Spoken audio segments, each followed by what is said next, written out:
From the stadium that hosted Super Bowl 48 back in 2014, there's a look at MetLife Stadium here in East Rutherford. Tonight, on this fine Thursday night, we've got a good one in store between the Seattle Seahawks and the New York Giants.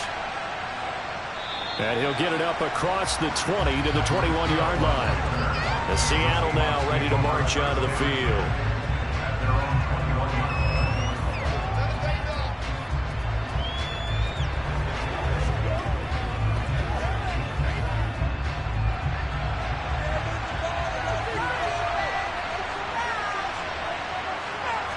Right to the air is Mahomes.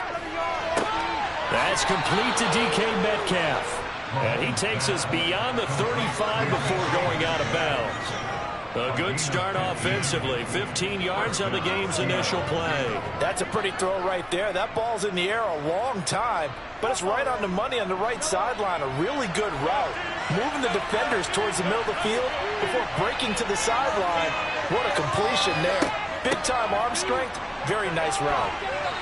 And able to get this one across the 45 before he's brought down. 10 yards and a Seattle first down. Well, no slow start here. A couple nice chunk plays back-to-back. I love the momentum that they're showing here early because they did it both ways, right? Threw the ball on first down for a nice chunk of yardage. Came right back and ran the ball. Looks like they've got the defense set back on their heels. Let's see if they can keep this moving.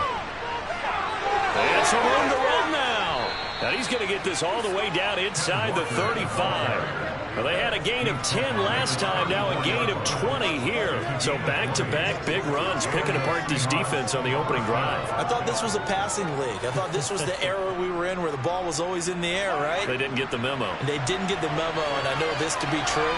Offensive linemen still, to this day, they want to run the football. They want to fire out and hit people across the line of scrimmage, and they're clearing space. And ultimately, this won't go for much, maybe a couple, but boy, he showed off that make-you-miss ability that certainly is in his arsenal. They suspected that it was a power play up the middle coming at them, and boy, were they right. That defense got downhill in a hurry and limited them to just a couple on first down. Now they'll throw with Mahomes. This one into the hands of Metcalf. And he's going to get this down near the 25. And he's already got 2 catches on the opening drive. They know he's going to be a handful. And sometimes you game plan for that offensively. You want to make sure that guy touches the ball. And sometimes it just happens naturally. And then you change your game plan. When he has the hot hand, you keep going back to him because he's running routes with confidence as the game goes on. They fake the give. Now Mahomes. And incomplete on the deep ball. That's a good job there creating the contact to force the incompletion. And now since it's fourth down, that should set up a field goal situation. And a nice sigh of relief defensively to be able to hold them to 3. On comes the Seahawk kicker here on fourth down. It's Jason Myers. Right hash mark, a 42-yard attempt.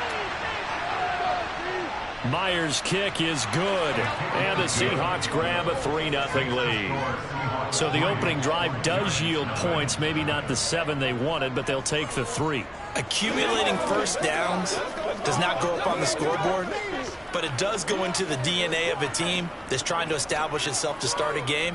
That has to feel pretty good for them. They'll take the 3. Yeah, they had 3 first downs and 3 points.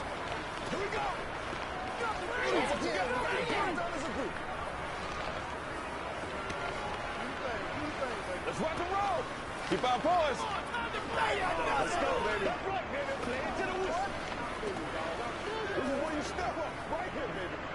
Let's focus in. That's what it is, man. They can't stop it. Myers now converted on the field goal try. Now he's on to kick it away. And he won't return this one. He'll go down to a knee, and they'll start at the 25. The New York set to take the field.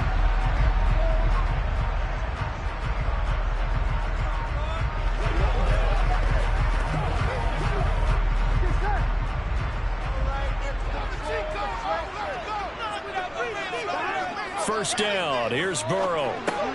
He gets this to Davante Adams. This will be stopped about 2 yards shy of the marker. 8-yard gain, 2nd and 2.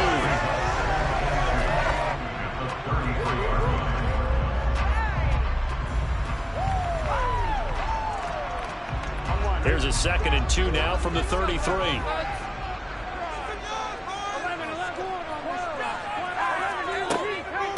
On the ground, this is Saquon Barkley. They'll get 3 as the drive continues. It's a 1st down. 2nd and 2 is prime time for a little bit of a gamble, isn't it? Open up the playbook, go play action, toss that bad boy deep. But in this situation, go ahead and give it to your back. Let him pick up a 1st down. Keep the sticks moving. So from the 36 now, 1st and 10. Burrow will throw. They'll set up the screen to Barkley. And he is going to lose yardage here. That one unable to develop, never got going. A loss of a couple, and it's 2nd down. Got to give some credit there defensively. They snuffed out that screen early on 1st down. Really read it well, didn't they? Because they didn't bring the pressure that they expected. They covered all the passing lanes. So once you see it break down as the passer, I think in this situation, you're throwing it at the feet of your back to make sure no one picks it off, or you throw it away, throw it over the sideline. Don't try and freelance and try and make a bigger play. There's really no one else running a pattern that should be open.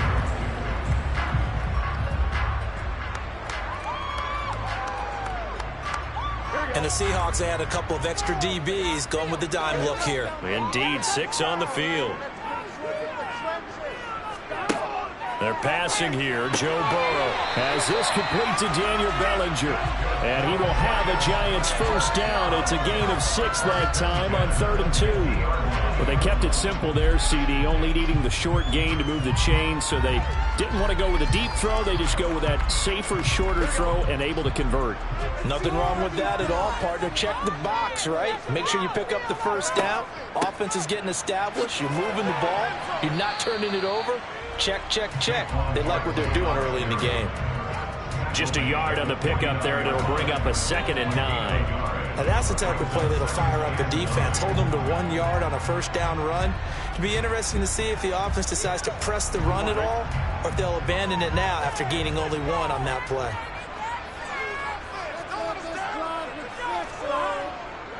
Second down, here's Barkley again. And forget about finding a lane. He barely had time to look up before he was planted in the backfield. 3-0 after 1 on EA Sports. Here we go.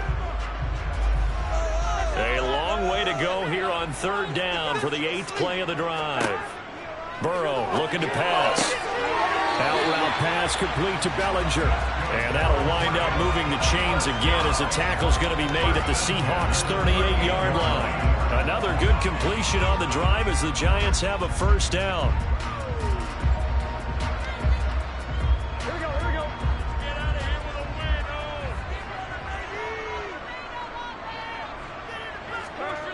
win, Here's Burrow setting up to throw it. Another pass complete to Bellinger. And they're going to work this down to about the 32-yard line. Nice rhythm throw there on 1st down. He located his tight end, made it a nice easy pitch and catch. Hoping he can break a tackle or two. Wasn't able to do that there, but still good yardage. Working with a 2nd and 4. Here's Burrow. He's got Bellinger. And he'll be brought down at the 27. That got kicked out of that one, partner. You and I talk often about trying to hide receivers in certain situations, but a guy of his size can't really hide him. But the tight end drag route, definitely an effective way to sneak him across the formation for an easy completion and a 1st down. A 1st down carry for Barkley. Shifts by him. Another nice move. Oh, and fine work there as he gets this thing down to the 11-yard line. It's a Giant 1st down on a gain of 16. Nothing too fancy, just a carry up the middle, but a successful carry up the middle against this 3-4 defense. And to be able to do that, what do you have to control? The nose guard, right? Got to be able to move him, otherwise you're not getting anything up the middle. Nice job by the center. Got a little help from one of his friends playing guard. And this will leave him a yard short. Nice pickup of 9 yards on 1st down. I know that halftime's approaching, but I don't think he's going to want to take a break. That's his pitch catch. Yeah, they've really been targeting the tight end. Here we go. 2nd and 1 from the 2. Here we go.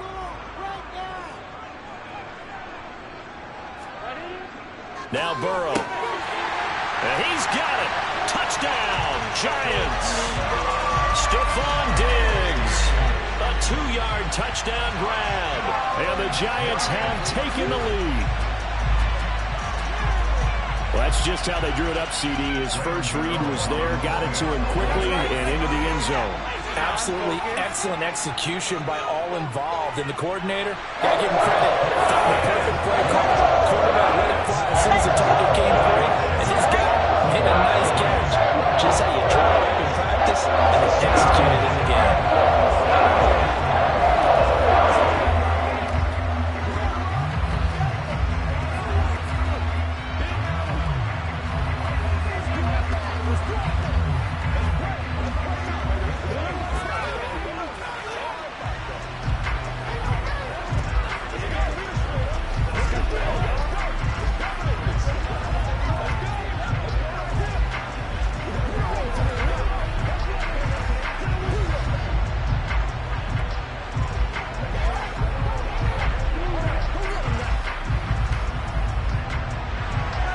Gano now following the touchdown here to kick it away.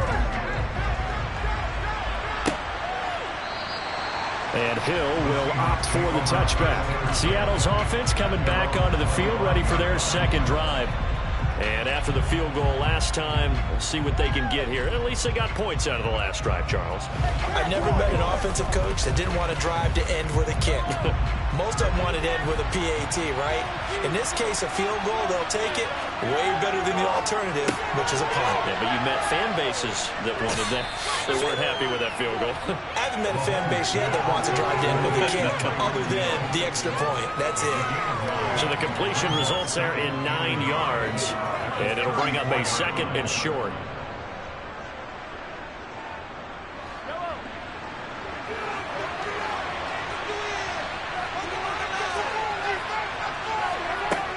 On second down, it's Walker. And he is met in his tracks behind the line of scrimmage. Officially, it will go as a 1-yard loss, and that's going to lead to a third down. Sometimes you just sit back and marvel at what he can do defensively. Speed, strength, quickness, he's the whole package. And that package just wrapped up the runner for a loss.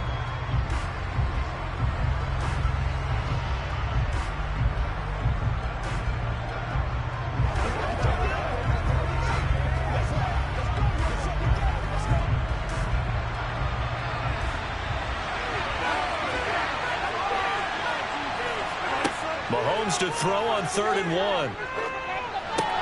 Setting up the screen here. This is Walker. The Giants going to go ahead and use the first of their timeouts. So as they take it over, we step aside.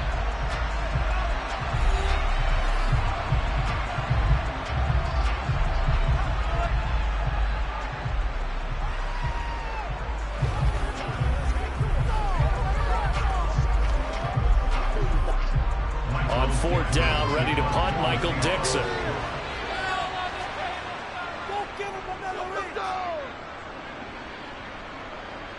Fair catch called for and made right at the 25-yard line. 37 yards on the punt with no return.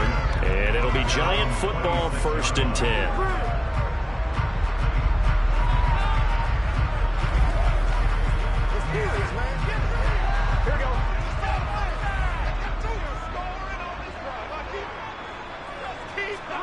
On 1st and 10, Joe Burrow. He'll get this out to Barkley, complete. He'll be dropped at the 30. The shifty move couldn't free him. Nice job by the defense figuring that play out and holding it to a short game, but I don't think the offense is going to be daunted. They actually accomplished their goal there. Now they've got them aware that they can throw a screen at them, maybe to slow the pass rush down a little bit, and they can throw it downfield. Throwing again on 2nd down. Burrow. It's Barkley once again bringing in the catch.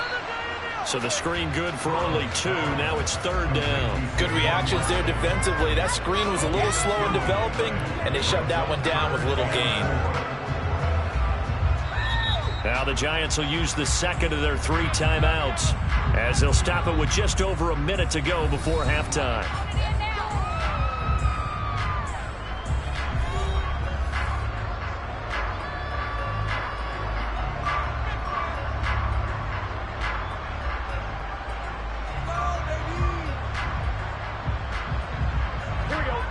be a nickel look here for the Seahawks on third down. Now it's Burrow. Open target here, Darius Slayton. And he will have a Giants first down as they're able to get the third down conversion. And defensively, they were in zone coverage there. Do you have to be a little careful? You're losing playing against a good quarterback like he is to not play too much zone? Yeah, you have to be careful about how much time you're giving up. I think it's a good point you just brought up. So maybe if you still want to play zone, you go to a zone blitz scheme. And you can drop anyone out of your defensive front. Defensive end, defensive tackle. It doesn't matter. You just exchange someone to bring more pressure towards the quarterback and still try and cover downfield. Certainly no lack of aggressiveness here. They were hoping for the home run play to get them 6 points. They're hoping for a catch, maybe a call. But they figure they can at least get into field goal range with a completion. So after the incompletion on first, now 2nd and 10. And Burrow going to throw again. And that's complete to Adams. And they're able to work this across midfield to the 48. The Giants going to burn their 3rd and final timeout as the clock will stop with 21 seconds to go here in the first half.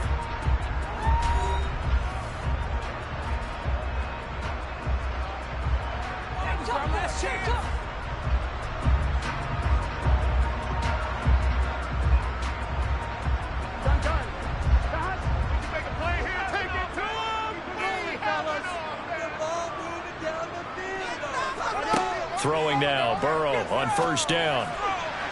And that will be incomplete with a clock showing 18 seconds now to go. This could be the start of a nice stand from this defense now after getting walked backwards on this drive.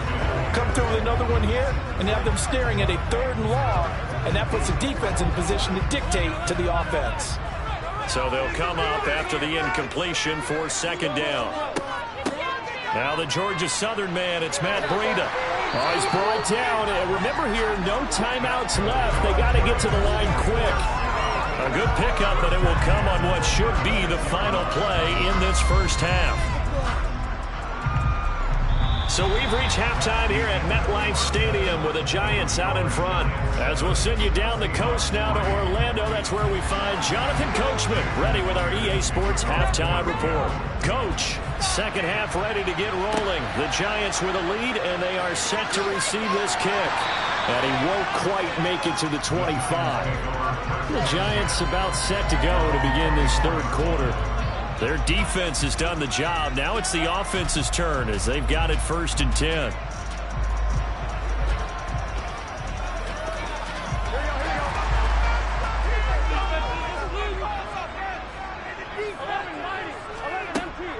Second half begins with a run from Barkley. Oh, he faked it with a juke. Now he's got some room.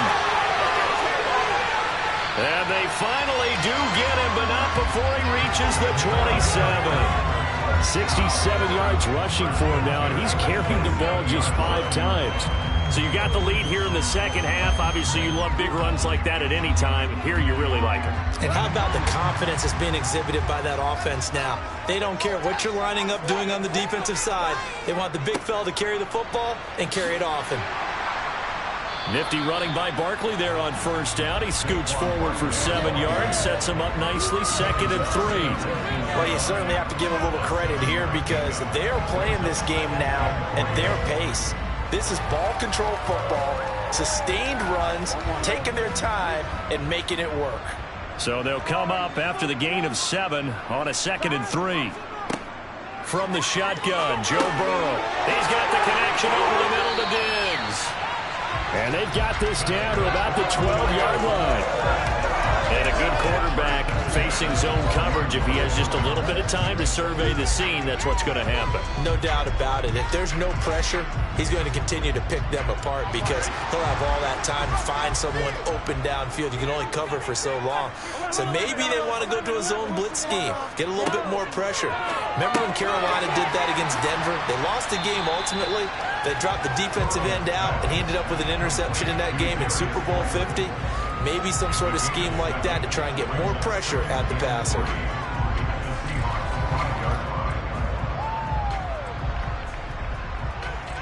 Second and 3 with the ball sitting on the 5. Now it's Burrow. And he's got it. Touchdown. Saquon Barkley.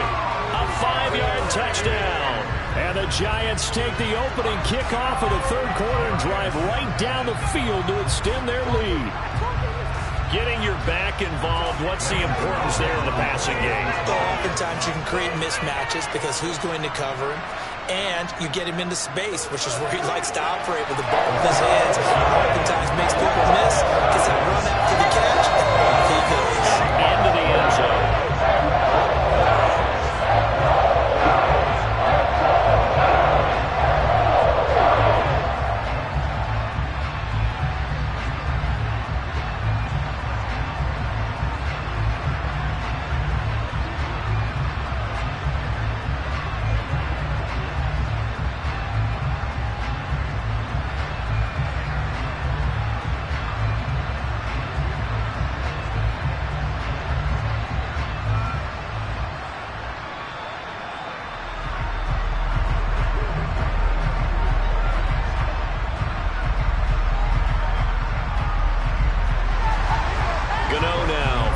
Touchdown here to kick it away. This fielded right at the goal line. And some good special teams coverage as they bring him down just outside of the 15. Now we'll see what this Seahawks offense has in store with their first possession of the second half. They make their second half debut here, and things are looking a little bit tougher now. You give up the points there, Charles, that touchdown drive on the other side. So now it's a two-score game here. Got to be careful. They certainly do, and I'm just wondering at halftime if those guys just looked into each other's eyes and realize what they've got to get done and come out a little bit more charged up, because if they don't get some kind of points here, that next drive, that could make this a three-possession game. Not a huge carry there on first down, but not all of them will be. But still, all in all, a positive play for the offense. It's all about picking up at least a few to set up what you're going to do here on second down. Sticking with Walker on second down. And not a whole lot to speak of there as they'll bring him down shy of the 20. They have 3 yards on first down, just 1 yard there. This is what happens sometimes when you abandon the running game. It's hard to get back to it because once guys get out of that mentality of firing out and hitting people, hard to get them started again occasionally. This offense in desperate need of a conversion as they come up on third down. Here's Mahomes to throw. Open man is Metcalf. He's got it. And he'll be out of bounds right at the 40. Great way to convert on third down there. 21 yards the play. I don't care how many times we see it. I still get a kick out of watching quarterbacks and receivers do the pass tree in pregame warm-up. But I always remember that when we go to practices, we see that after practices as well. They really tune it up, don't they? They tune it up. They know why they do it for these situations. First down. And they build that trust, and that's why they're able to find him in this type of a situation. And he's able to get this to the 40-yard line before he's out of bounds. That one good for 20 on the catch and run. A couple of first downs right in succession, and this is an offense that could really use a good drive, and they're off to a fast start here. From their own 40 to the other 40. The gain of 20 leads to 1st and 10. Now here's Mahomes. Throw out wide to Walker. And he'll be taken down here just shy of the 30. And just in general, Charles, on a play like that, how tough is it for the defense to account for a running back essentially being a receiver downfield? It's very difficult, especially if the running back has skills like a receiver, and you're aware of that before the game even begins. So throughout your practice sessions, you're going to want to be aware of him. Where is he lining up? What can he do? What kind of damage can he do to us downfield? And who can match up with him without weakening our overall defense? You're exactly right. It's a tough task to match up to him. 48 yards now on the ground on just 7 carries. Sometimes it's hard to believe, but there are times this game is about patience, isn't it? Has had the game he expected, but that run there, that may get him going. I was just going to say, maybe that gives him a little juice, because you're right, he struggled, especially in that first half. Yeah, and I know the great ones always think to themselves, just hang in there. I'm just one big carry away from busting this open. That's a good start for him. 1 quarter remains here in this Thursday night matchup. We'll return with more after this. This is the NFL, and it's on EA Sports. 2nd and 2, first down marker at the 8. Mahomes now to throw. And that falls to the ground, incomplete. A nice job of bodying him up defensively. And now it brings up third down. To give you an idea of how accurate he's been throwing the football, we're in the second half. That's just his second incompletion. Well, if he's that locked in, that means everyone's locked in, because to me it's like throwing a no-hitter in baseball. The pitcher may get the credit, a lot of people making plays behind him in the field. End zone caught. Touchdown, Seattle. Noah Fant from 10 yards out. And the Seahawks have made it a one-score game again here in the fourth. So how about that for an answer? They get the touchdown there, and it's back to a one-score game here in the fourth. And that's what these guys have done all game long, because they've scratched and slashed their way to stay in this game. And by now we should all realize they're not going away. Now the pressure again swings to their defense, because they're going to need to find some way to get the ball back. And he will get into the end zone to cut the lead down to a single point.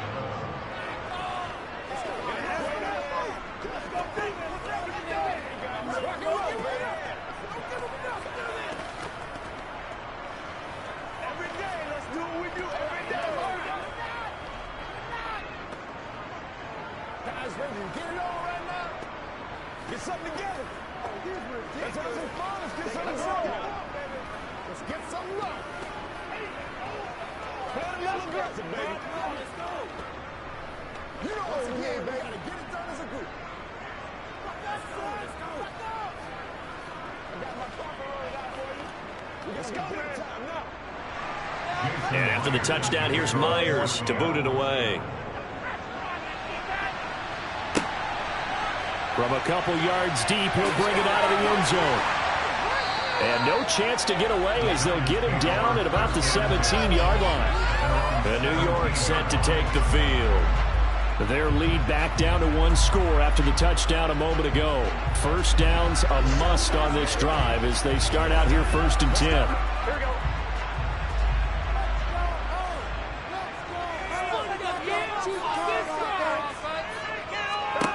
They'll try and start this drive in the air. This pass into the hands of Bellinger.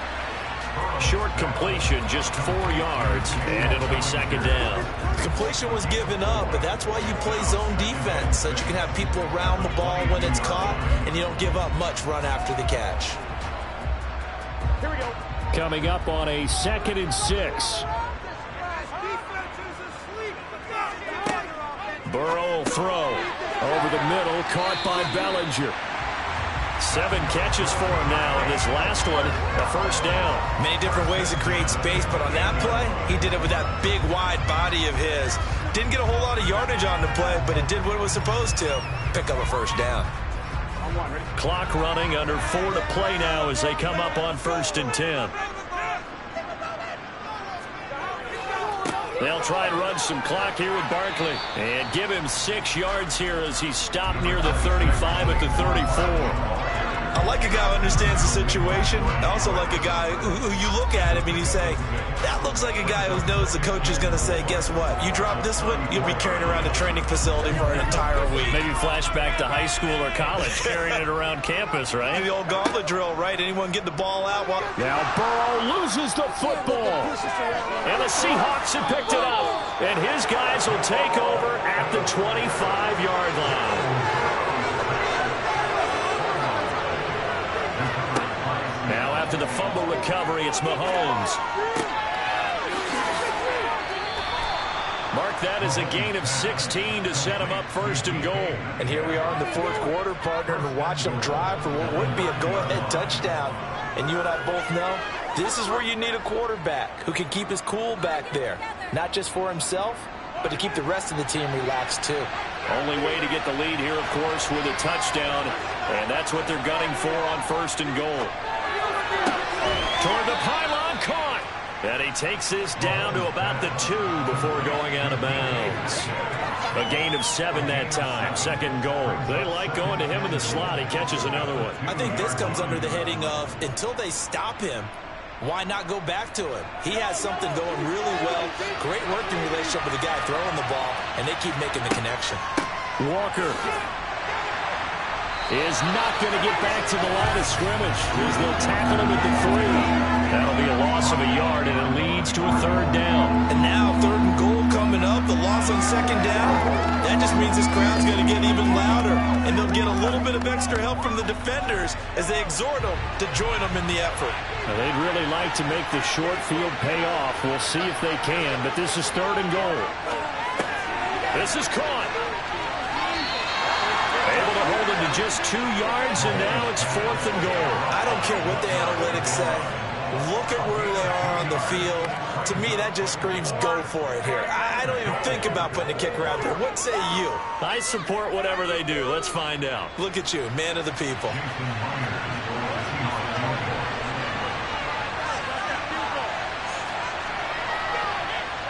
Myers' kick is good. And in the 4th quarter, this game is tied. But we knew this had the potential to be a tight game, but with less than 3 minutes to play, couldn't be any tighter. We're all tied. All locked up, right? And this next drive is going to tell us everything we need to know about this game, because I want to see how they come out with the football. Are they going to be aggressive and attack downfield? You still got the 2-minute warning to come up. Or are they going to be conservative and try and hold on and maybe just get to overtime?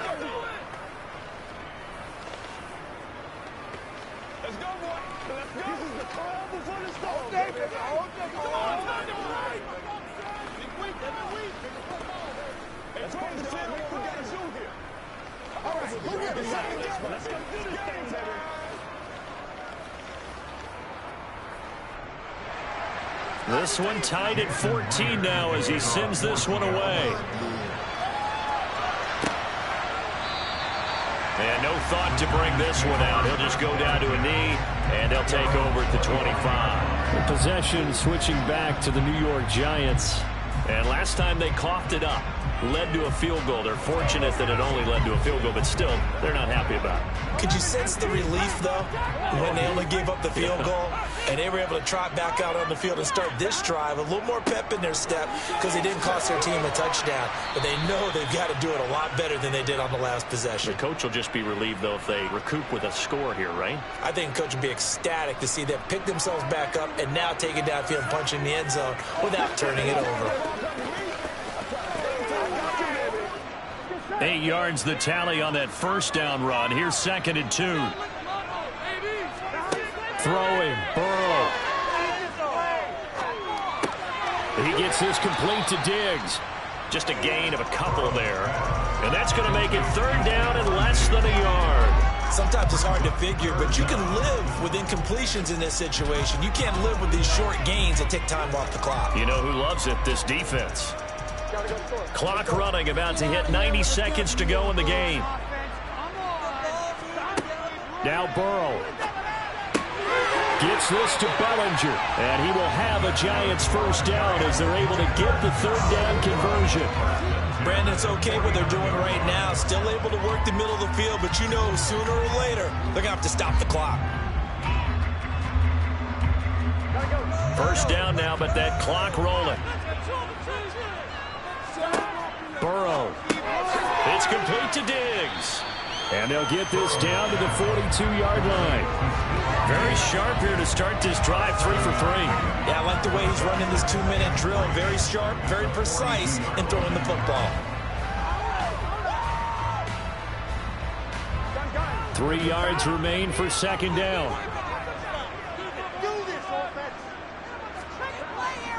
Up the middle with Barkley. And he'll get it down on the play to the 37. 93 yards rushing now for Barkley. It's a 1st down. Now a timeout called for by the offense as they'll stop it with a little over 30 ticks to go in the football game.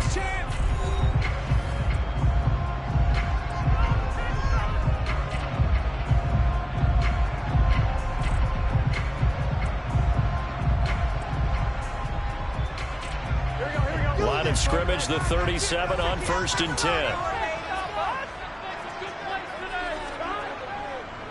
Again, it's Barkley fighting his way down to about the 35-yard line. Now the Giants will use the 2nd of their 3 timeouts as they stop it with 28 seconds to go in this football game.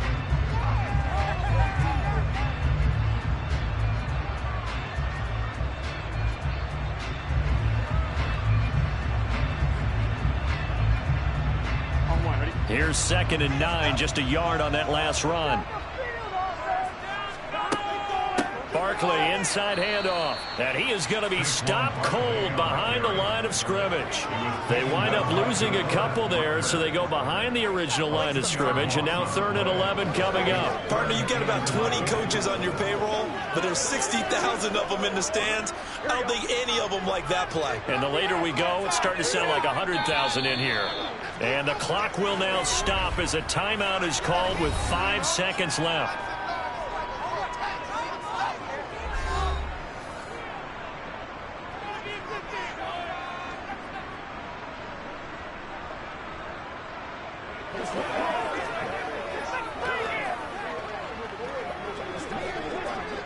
So it all comes down to the right foot of Graham Gano. Now the Seahawks going to use the first of their timeouts. That'll leave them with 2 remaining. We'll be back after this.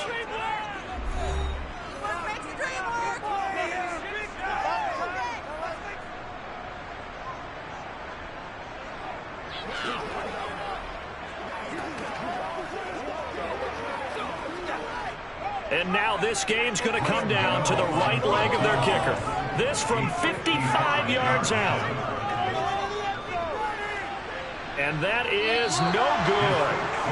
Hit it well from distance, but he couldn't work it back in. And a costly one there as this game remains tied here in the 4th.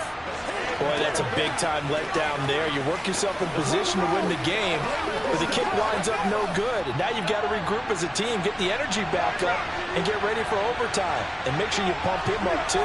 He may be needed to try and win it again later.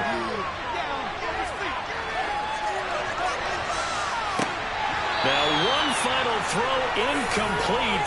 And time will run out here in the 4th quarter, and we are going to overtime. And we need overtime to decide this one after 4 quarters of play. We're all even. The extra session in a moment. This is the NFL on EA Sports. And here in overtime, if the team that receives the ball scores a touchdown, it's over. If they don't, we can still have some more football. That's exactly right. If they go down and kick a field goal, the other team gets a possession to either match it or score a touchdown to win the ball game. If both teams kick field goals, the next team to score wins. But if the receiving team throws a pick six or fumbles the ball and it gets picked up by the defense and they score, the game is over at that point. Now Burrow on 1st down. Oh, and it's intercepted. Picked off by Josh Jones. And he will take this one home. It's a touchdown. And for the visitors, it is going to be a happy flight home. It is always such a treat, Charles, in the NFL when you can go on the road and get a victory, and that's exactly what they accomplished here today. The trip home so much sweeter, isn't it? All the noise they heard before, how tough it is to win on the road, how tough it is to play in this stadium, how hyped up that crowd's going to be. They just used it as fuel, came in full confidence, believed in themselves, and got it done.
We are sandwiched between Fort Worth and Dallas, Texas in Arlington at the luxurious AT&T Stadium.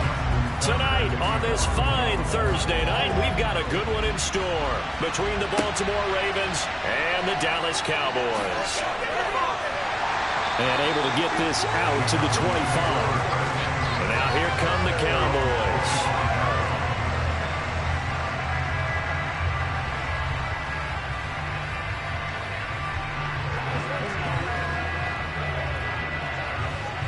First and 10, and they've got 3 tight ends out there. A jumbo package look. A carry by Taylor to start the drive. And not much to speak of. Call it a 1-yard gain up to the 26. Nice run defense presented there, and what I mean by that is discipline. Guys filling the right gaps in the right holes, no one over pursuing, and making a very nice play.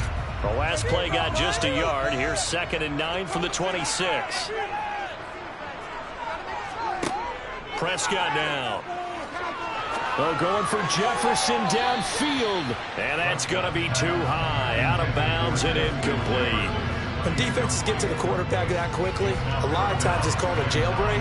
It wasn't quite that fast, but fast enough that he had no time to look downfield and set himself to throw the ball. And as he tried to do that, he was hit, and it forced an incompletion. On 3rd down, it's Prescott. And this one is incomplete. Some mistakes already in the first quarter. If he holds on to that one, 1st down. Yeah, I guarantee you that at least one defensive back out there has reminded him of that fact, trying to get into his head and hoping that'll affect him the rest of the game. On 4th down, here's Brian Anger now to kick this one away. Back deep is Tyreek Hill. And a fair catch taken back near about the 35, 36-yard line. It'll wind up just a 35-yard punt, no return. And the Ravens, they'll take over.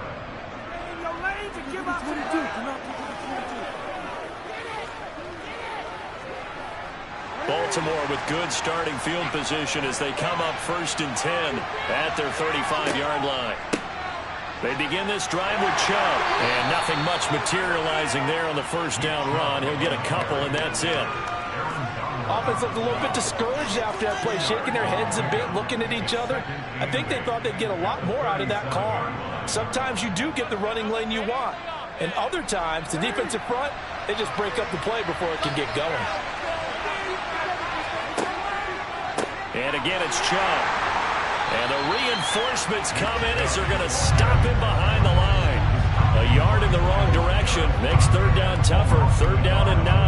I thought he did a nice job there setting an edge and make sure nothing could get to the outside. But he decided that wasn't enough for him. Worked his way back inside and made the tackle on the ball carrier. They'll come to the line here needing 9 yards to pick up the 1st. On 3rd down, Jackson.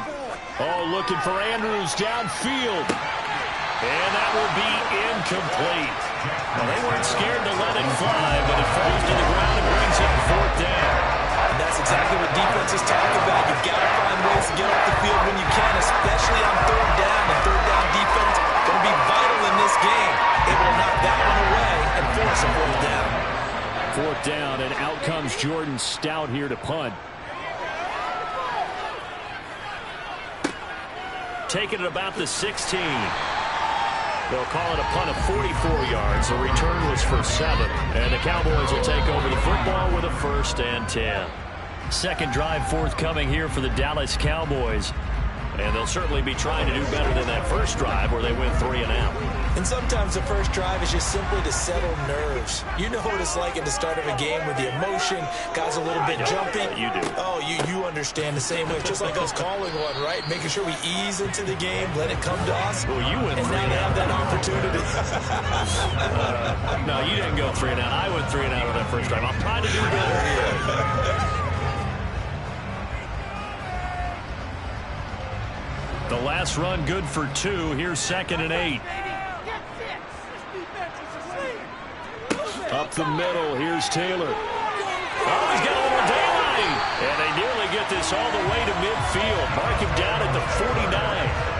Good yardage as he rumbles for 24 and a 1st. Sometimes those lines that are drawn on a grease board or in a playbook, they come to life out on the field, don't they? We just saw that on that outside handoff to the right. That right tackle, he gets excited for that call, doesn't he? He does, because he just wants to dominate his guy and say, listen, I was the point of attack. I took care of business. That's why you're able to get downfield and add all those yards to your total. Yeah, really nice gain there.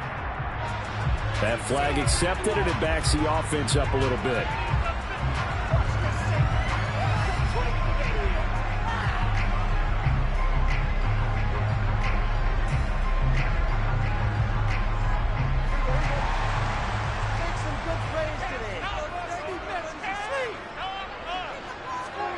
Now Prescott.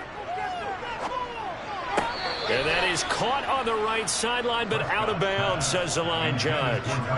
The throw took him a little too far. It's second down. Oh, he caught it. Just couldn't get the feet down. Couldn't get that toe tap sequence, right? I was ready to call him tippy toes if that one was completed. So they'll come up after the incompletion for second down. Here's Prescott. He'll dump this off to Taylor, complete. They'll wind up getting 7 on the play, and that'll bring up a 3rd and 11 situation. He missed on his first 3 passes, was 0 for 3. Now gets a connection. Maybe that'll get him going. Yeah, it wasn't a time for panic, but there was some concern because once you start in a certain pattern, you're wondering, can you get out of it? And that flips the other way, too, when you're throwing it really well. In this case, now he's got his first completion. They think he might be off to the races. Eluding the pressure right. They're looking for Lamb, but it's intercepted. Picked off by Roquan Smith. And the Ravens are going to take possession of the football. On first down, they'll run with Chubb. And he gets this inside the 35-yard line. They went 3 and out on their first drive. Things already looking better here. 1st and 10. Usually we see runs like this as the defense breaks down later in the game, but this guy is setting the tone early, running through all types of tackles and put the defense back on its heels. Less than a minute to go here in a scoreless first quarter to this point. Now Jackson on first down.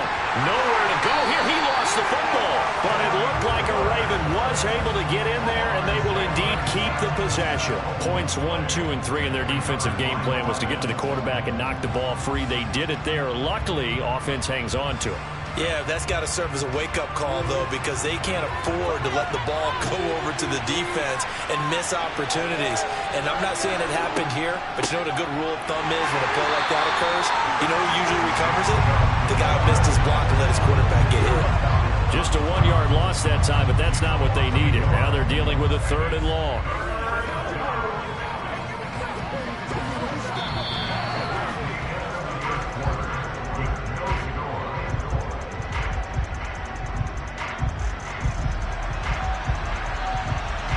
We're scoreless after 1.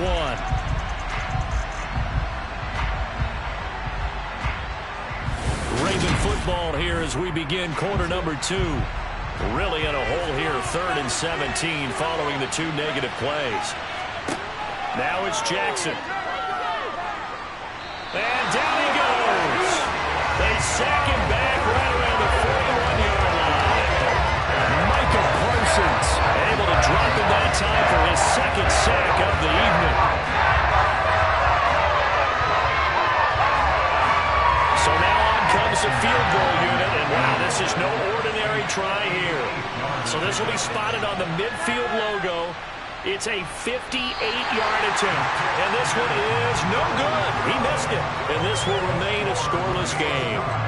Well, Brandon, anything beyond 50, you start rolling the dice a bit. And once you get up around 57, 58 yards, the chances of making it go down dramatically. And sure enough, this one winds up no good. 2 sides to every coin. This is the bad side of missing the 58-yarder. Now they start at the 48. They'll run with Taylor to begin the drive. And he's going to take this ahead for right around 3 yards, but no more than that. 2nd down. Yeah, I don't know if it's exactly a win-win, but if you're on offense, you'll take that kind of a run, all right? It was kind of stacked up, found a little bit of yardage, and frankly, they're pretty close to staying on schedule on offense. The playbook is still open for the coordinator. From just shy of midfield, Prescott. And his throw is going to be incomplete. I like the calmness of how he played the ball here. No panic in his eyes as that throw arrived. Tracked it from the moment it left the quarterback's hand, and that's just where he needed to be to knock it away. They head to the line facing a 3rd and 7 following the incompletion on 2nd down. Looking to throw. Prescott. They'll set up the screen to Taylor. And he's going to come up a few yards short. Brought down at the 45. A short gain there of just 4. That'll bring up a 4th down. Boy, that was certainly well-read defensively. And the key to any screenplay is space to work. And there was none to be found there. And they tackle him for just a short gain.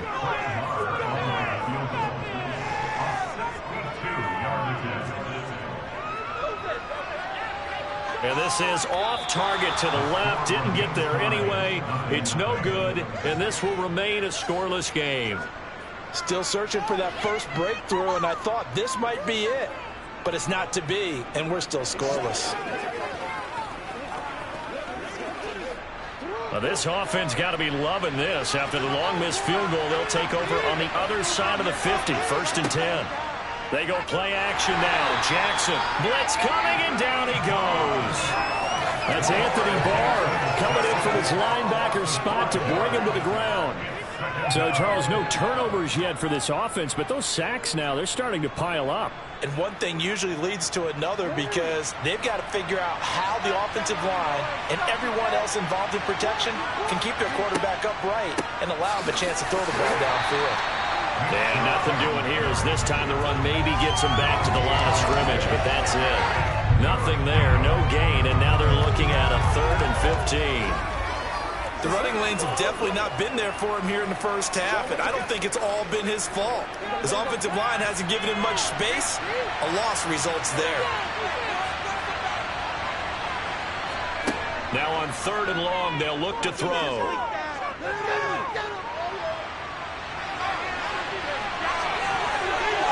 Well, he's going to be out of bounds, but not before he takes it inside the 40.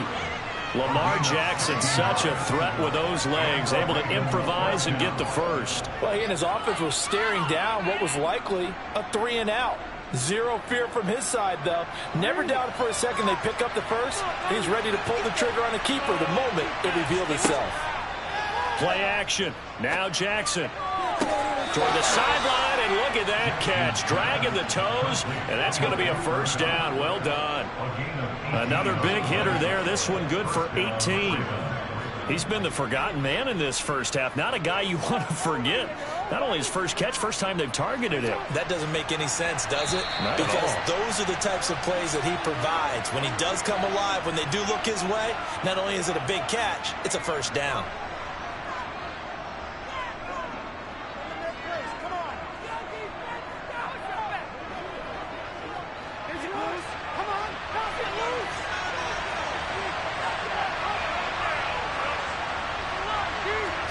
On 1st and 10, it's Jackson. That's for Bateman, and it's intercepted. Tre'Davious White with a pick. Following the interception, here's Prescott to the sideline, and wow, what a catch there. He doesn't get a lot, but he was able to get the feet down complete. It'll go as a gain of 4, and that'll make it 2nd down. Let's make this one simple. What a catch, especially the finishing part of getting his feet in bounds, toe tapping, and of course, foot dragging. Little tapestry, if you will. Oh, I like it. Looking to throw again on 2nd down. Prescott. And he'll go right back to Lamb.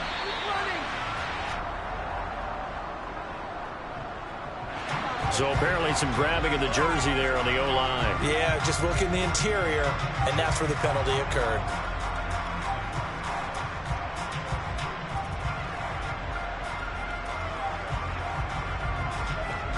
Now they face a 2nd and long following the holding penalty. Prescott. That's complete to Justin Jefferson. And he's brought down, but not before they get it across the 20-yard line. He's got his first catch here before halftime, and it goes for a first down. Partner sold the go route really well. Thought he was going deep, then curled it back inside for a nice completion. DBs love when they pump the brakes, don't they? Yeah, that's really a whole lot of fun. It's almost like you said, listen, if you're going to sell the go, just go. And let's see who's faster. 1st and 10, Taylor now. And he can only manage to get a couple. 2nd and 8 coming up. Typically, we think it's the strong safeties that are better tacklers, especially closer to the line of scrimmage amidst traffic. But in this case, how about the free safety coming up and making the big-time play? The last run got a couple. Here's 2nd and 8.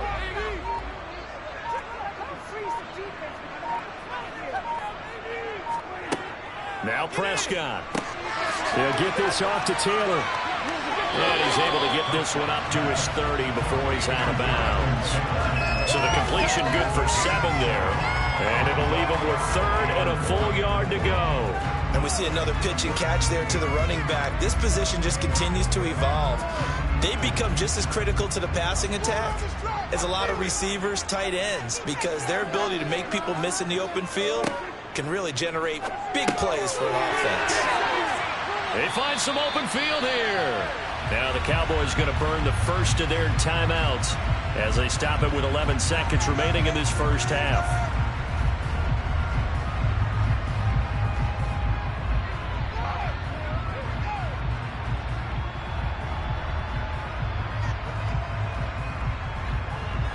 This offense finding its legs now. Here's another 1st and 10.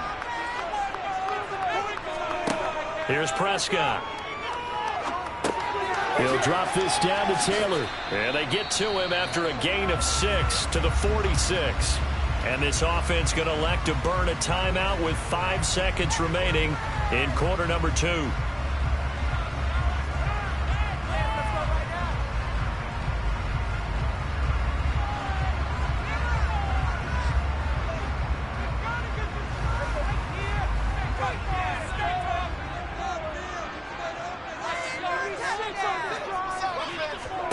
Final play of the half, Prescott. Oh, going for Jefferson downfield. And at the 7-yard line, the catch is made. So plenty of action on the field, but no action right now on the scoreboard, at least as of yet. 0-0 is our score.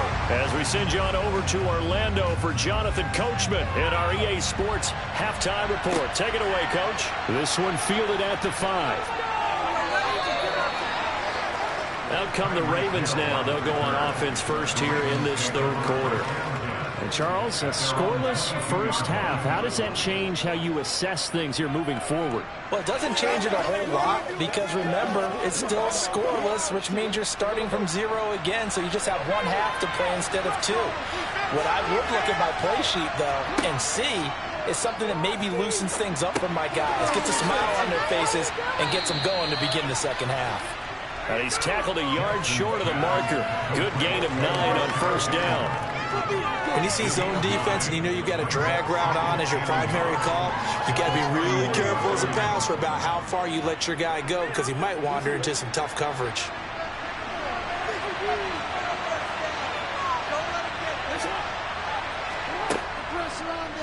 On 2nd down, here's a keeper by the QB. And they get him down, but not before he takes it across the 40-yard line. Nice pickup, 10 yards and a 1st down on the keeper. Well, I tell you, there is no antidote for speed, even at the quarterback position, as he keeps it himself and turns it into good yardage. And it still takes time for a defender to react. Even as quarterbacks carry the ball more and more in today's NFL, they're still a little bit in disbelief and realize, oh my goodness, he's running with the ball. He may be 8, 10, 12 yards downfield at that point. Looking for more there on 1st down, but this throw downfield, incomplete. We saw this a lot in the first half, and it continues. These receivers just not able to get much separation. So that means they have to win the 50-50 balls. They've got to go up with the defender and find a way to start coming down with them. And this time, contact and another incomplete pass. They go with Chubb on 2nd down. And the second wave of tacklers is going to get him as they stop him behind the line. 2 yards the loss, and now 3rd and 12. This defense is just flat getting after it. They have not given up much of anything in the run game. Case in point right there. And the Cowboys here on 3rd down, bringing in an extra defensive back. Jackson. Flushed out right. And he's going to be stopped here at the 43, and that is not near enough to pick up the first. The decision to tuck and run gets him 3, but that's not enough. Now it's 4th. Nice call on defense, rolling out the nickel package for that big 3rd down play, and he did an excellent job locking down coverage and forcing him to try and run for it, and he doesn't get there, which brings up a big 4th down call.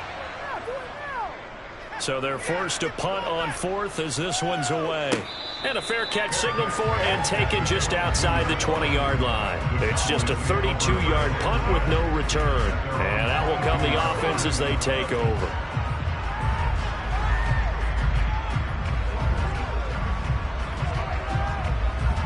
So Prescott and the Cowboys now with a 1st and 10 at their own 22. Off the play fake, he'll look to throw. That is caught by Lamb. And he'll get this one way up just shy of the 45-yard line.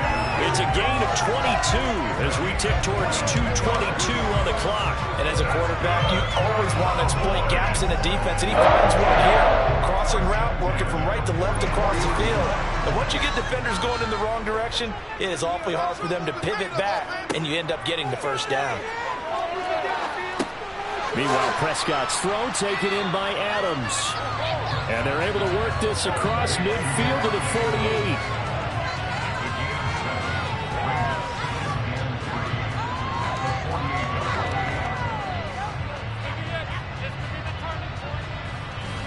Second down and 3.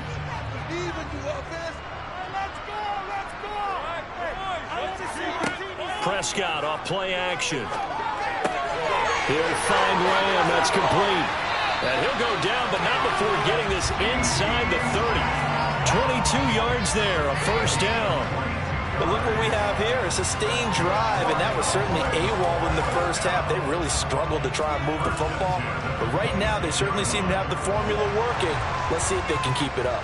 Still in search of their first touchdown of the game, but they're on the move. 1st and 10. Prescott to throw it. And that is incomplete. Oh, the coverage a little too good there, and it's 2nd down. This has certainly been a physical game so far. Limited scoring opportunities for both sides. And there's another chance that goes unfulfilled. 3rd quarter, all tied up. This is 2nd and 10. Prescott yet again. And on the left sideline, he caught it, but out of bounds, according to the head linesman. Incomplete, so the ball a little late getting there, and it's 3rd down. That's a big force incompletion there to bring up 3rd and long, and this defense can still salvage a little momentum by forcing them to kick a field goal, because just a few plays ago, they looked like they were headed towards the end zone. On 3rd down, it's Prescott. Throwing the out route here, and it's complete to Kelsey. And he's out of bounds. Almost gets to the 10. That catch puts him over 70 yards receiving now as he's got a 1st down. It's taken a while for this offense to get going. A little creaky at the start, but they're oiled up now. A nice throw there, and they're really putting together a good drive. They'll run the toss here with Taylor. And he is met at the line of scrimmage, and he goes down right there. Officially no gain on the play, and it's 2nd down. It shows you right there, he can do more than just cover in the secondary from that free safety position. Yeah, the evolution of the position has really been significant, hasn't it? Because a lot of teams no longer have a free safety, strong safety designation. They just have safeties. So wherever the ball is, one can be close to the line of scrimmage, one can be deep, and vice versa. On that play, how about that tackle we just saw? Pretty nice. 1 quarter remains here in this Thursday night matchup. You are watching the NFL on EA Sports. Back now in Arlington. Third down now. Those last two plays indicative of how things have gone for them. Just nowhere to go on the ground and struggling to put up points. And this is caught. For the moment, it's a touchdown, but multiple flags down, so let's sort this out. Late game, that hurts. Take the touchdown off the board. No doubt about it, and this is where you make a great movie scene, right? Go in, rally the team. Okay, we lost points there. Let's get it back and go out and score again. Can he get it done? Every penalty so critical at this stage of the game, as now they've got it 3rd and long. Running straight ahead, Taylor. And the reinforcements come in as they're going to stop him behind the line. 4th down now after a loss of 2. Have to kick this field goal, don't you? No question about it. Look at the clock. Look at the situation. Kick the field goal. So here we go. Maybe the biggest kick of the game forthcoming. This will be a 37-yard attempt. The kick by Maher is good, and they have taken the lead here in the 4th quarter. It took a while to get anything on the scoreboard, but we finally have our first points of the contest. So the question now becomes, can they make this one stand up? And the way that these defenses have played, those 3 points almost look like 30, don't they? Yeah, those 3 points look like a miracle right now.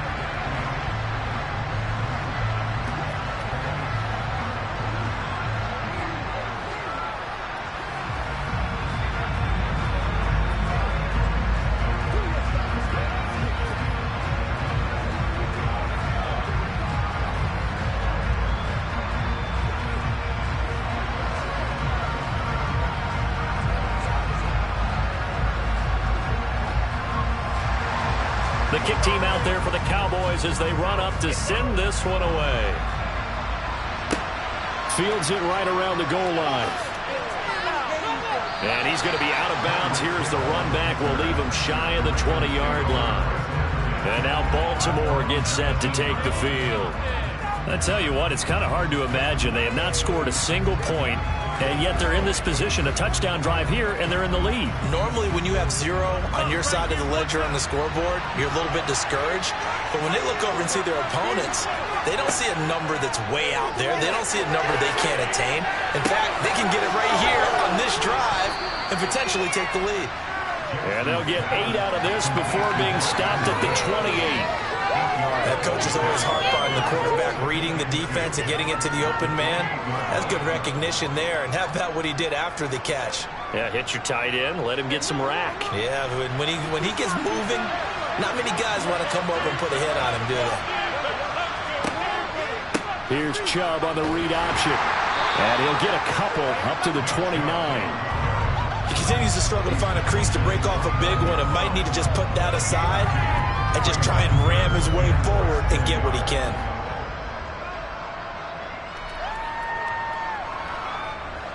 The battle in the trenches never more important than right now. This is 3rd and inches.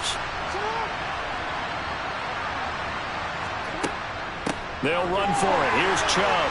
And he's going to have the first down yardage as he's down at about the 30-yard line. I think I saw a lot of shoulders just drop there. And what I mean by that is they finally were able to relax a little bit because that was an important play call. They needed to pick up that first down at this stage of the game. Yeah, couldn't afford another quick drive and out. So 1st and 10 now from the 30. Now it's Jackson. And that'll be caught by the big tight end, Andrews. And he's brought down at the 34. Call it a gain of 4. He's been quiet today in the passing game, just his 2nd catch. Yeah, and people have to come up with schemes to limit him. And what a lot of teams do, they'll double him, use a linebacker underneath, a safety over the top. Sometimes they'll just take a corner, maybe their 3rd corner if he's a bigger guy, and put him on a man-to-man to try and limit his touches. Just keep mixing it up, give him different angles, different looks, like a good boxer does. Now, meanwhile, here's a 2nd down throw that's knocked away and incomplete. Certainly looked like someone was very confident in his ability to fit that one in. I would say he was overconfident because there wasn't a whole lot of separation there. Had that one covered pretty well downfield and knocked it away. On 3rd down, Jackson. That one caught by Tyreek Hill.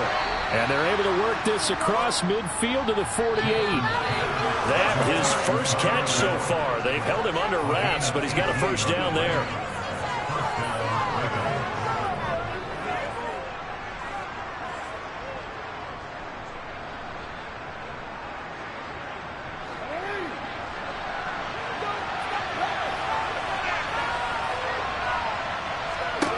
Jackson will throw again.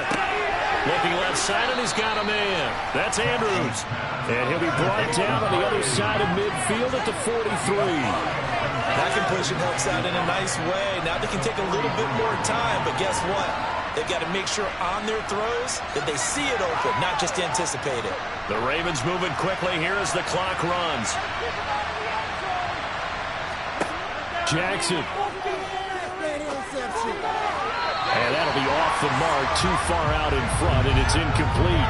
So he's unable to complete it there, and just not the game that you would expect from him. He's been off the mark really start to finish. It makes you wonder what exactly is going on. Is he a little bit dinged up here, or is he just off just by a bit? Maybe he can get it back in this situation. He'll need to. Jackson. And that is incomplete. With that incompletion, reality is staring them right in the face. This entire game is down to the next snap.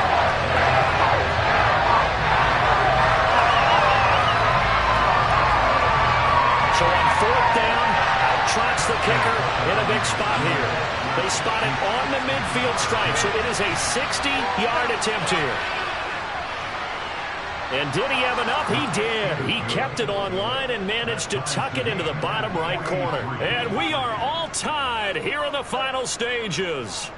We've seen some big kicks in the NFL the last few years, and that one might just rank right up there. And you know, you can hear the crowd react, right? But I was focused in on the sideline and watched them absolutely erupt. I don't know how many of them thought that he was actually going to make that kick, but how about how they felt when the ball went over the post?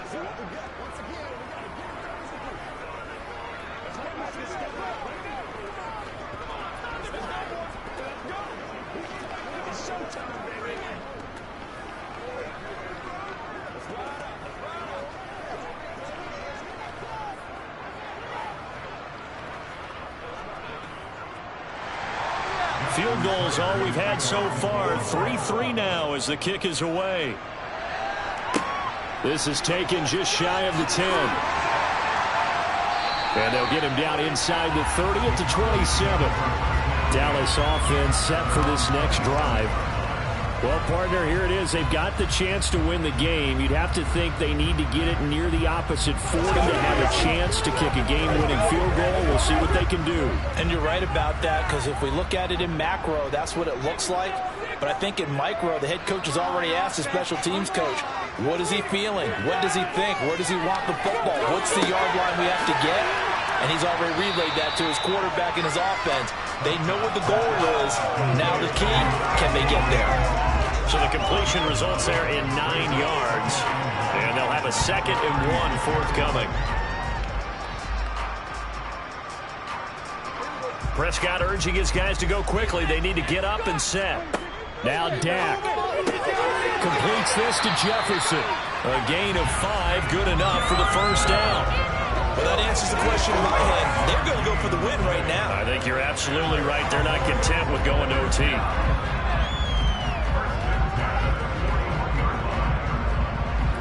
First down now, but the clock continues to move. And there'll be a break in the action here because Prescott is going to use a timeout as they'll stop him with a little over 30 ticks to go in the football game. This is our last chance. Keep it moving. Let's go.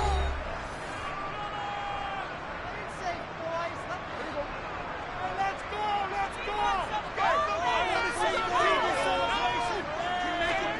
Now Prescott. And this one right back into the hands of Jefferson. The Cowboys going to use their 2nd timeout now as they get it with 26 seconds to go in the football game.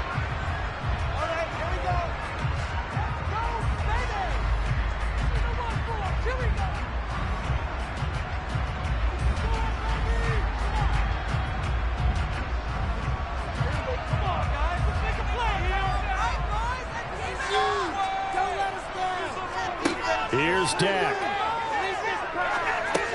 Over the middle, hauled in by Lamb. And they're going to get this down to about the 37. It drives some people crazy to see those short throws underneath. They've got to find a way to gash the defense downfield. And the clock will now stop as a timeout is called with 5 seconds left. Keep it up. Good ball, baby.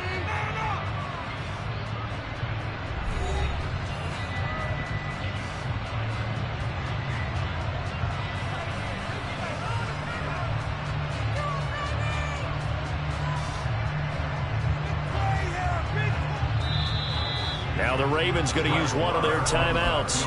It's just their first. They've got 2 more to use here in the final stages.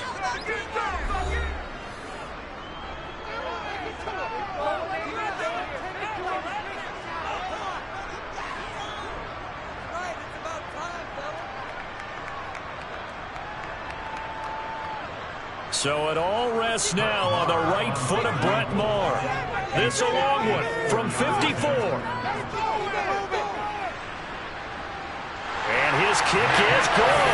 And it's celebration time on that sideline as they have taken the lead in the final seconds. So they tried to ice him there, but it's fair to say it did not have the intended effect. Known kickers that take it as an affront. And there he says, you think you're going to rattle me? Think again.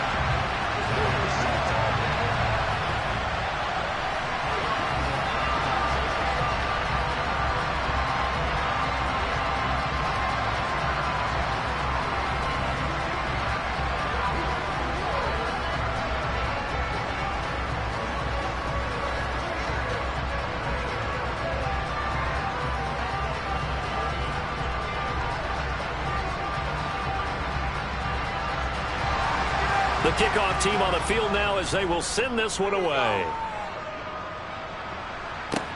Taking it about the 1. Well,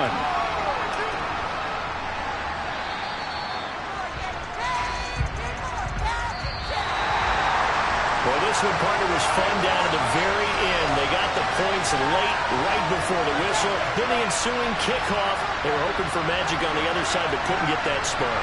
Fun if you won, and fun for us, because we got to watch it and call it. That magic that you were talking about didn't occur at the end, but what a game all the way through.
EA Sports coverage of the NFL brings us to Acrisure Stadium on the north shore of the Steel City, Pittsburgh, Pennsylvania.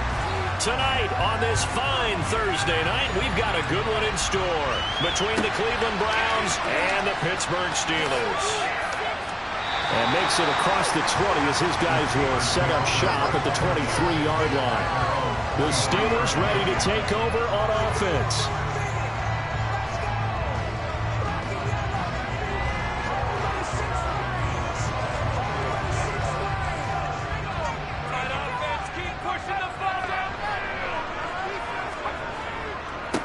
It'll be Sanders to begin the drive. And not much there. Maybe a yard up to the 24. Well, it's hard to have vision as a runner and find a hole when there's nothing but defenders in your way. They stacked that one up really well. But give him credit. Instead of trying to bounce it out and turn it into a big play, which might have turned into a big loss, kind of just took his medicine there and took the 1 yard. On 2nd and 9, Montana. That swung out wide to Sanders. And he'll be upended at the 28-yard line. Just a 3-yard gain there. That's a good job there by the corner. We do talk about this a lot, that a lot of corners see their job as simply covering receivers. Tackling isn't everyone's thing. But in this case, he came up quickly and made a nice, sure tackle.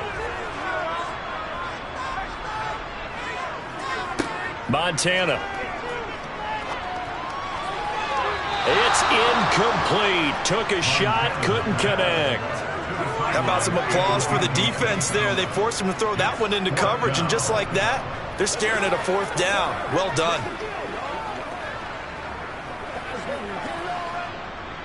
The Steelers send out their punter now. He'll kick it away after a 3-and-out on the opening drive of the game. And it's fielded at the 34. 35 yards that time on the punt. And the Browns will take over 1st and 10. Heading out as the Cleveland offense now as they get set to take over here.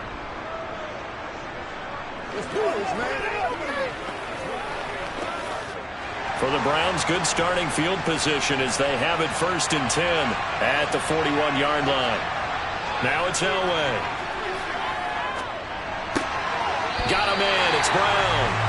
I call it no gain there on the 1st down play. That's a nice job defensively to make sure everyone was accounted for, because ordinarily you pick up the guys downfield and sometimes you forget about the running back. In this case, they did not and dropped him for no gain.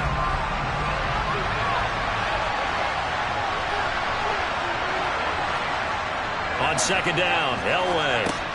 Complete to Newsome. They do get a couple, but they'll be left staring at a 3rd and 8 coming up. I think defensively you're okay with that. Here in the first quarter, he's going to get some catches, but they rallied to him quickly. And that's what you count on, and I like what you just said. First quarter, can you do it all game long? They catch it, you tackle them, they go down on the spot. Because when you're able to do that, you don't give up big chunks of yardage after the catch. Now you put the offense in a position where every series they have to work hard to pick up 1st downs, and you tend to stall them out when you do that. Give them 22 there on the 3rd down conversion.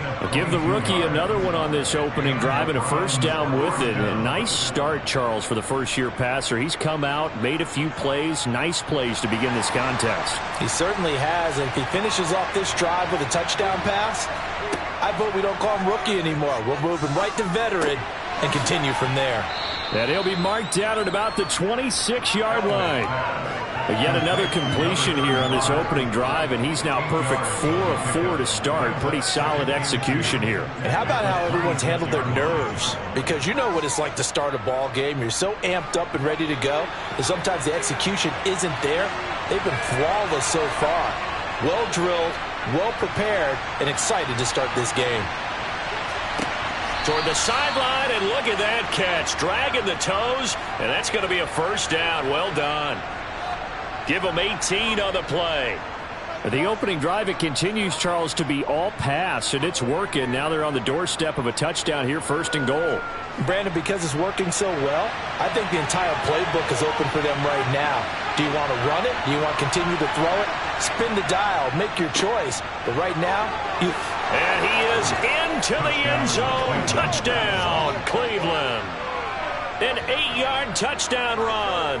And the Browns will claim the early lead as they're on the board first here tonight. An ideal start for them, really. You force the punt, and then you go down and score. And you've got to see a fist pump on the sideline from the head coach, don't you? Because he's turned into his bench, and he's telling his team, this is how we prepare. Force the punt, go downfield and score. I told you guys, it's just like a boxer in the gym, preparing for the fight. Now we get to turn it all loose.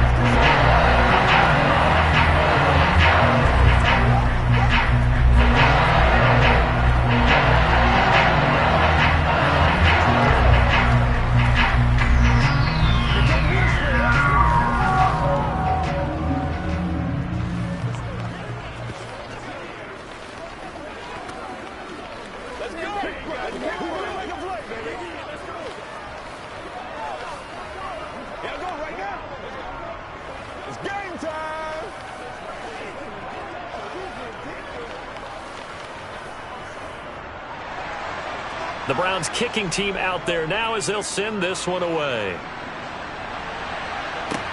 Fielded just outside the goal line. And he will be brought down here inside the 20. Good coverage as he's dropped at the 17. So Pittsburgh retakes the field for their second offensive possession. And the first drive, 3 and out. Second possession, see if they can get a little momentum. And oftentimes that first drive is just a feeling out process. You have some plays that you've got called and you want to see how defense reacts. It may not go terrific on the first one. Now they're ready to go. They've kind of got to look at them, got a sense.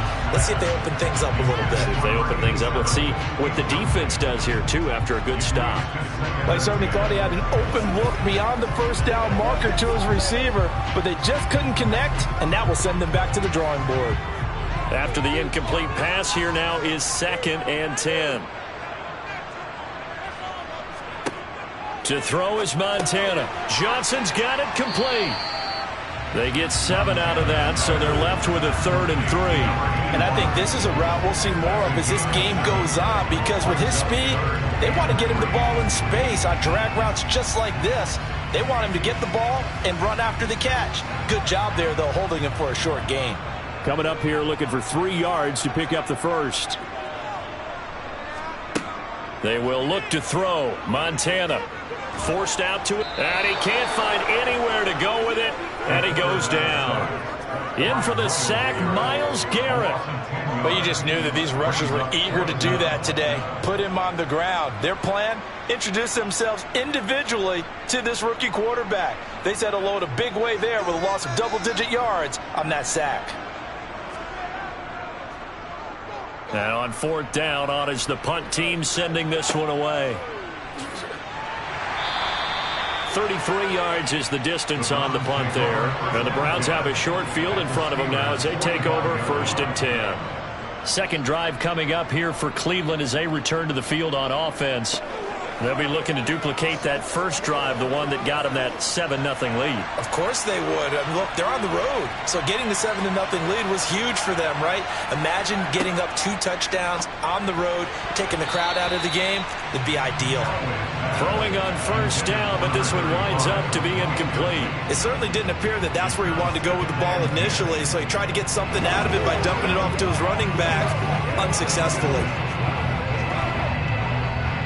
So they'll come up after the incompletion for 2nd down. Now it's Elway. And the Steeler pressure too much here. He's going to go down. Multiple players combined for their team's first sack of the game. Got to give him points for the attempt, but there's just a wave of pressure there. A host of people in the area. Evades a few, but couldn't evade all of them. The Steelers now in the nickel here on 3rd down. Here's Elway. And that will be incomplete. How about that? Red man coverage and decided to test him early. But they proved up to the task and forced the incompletion.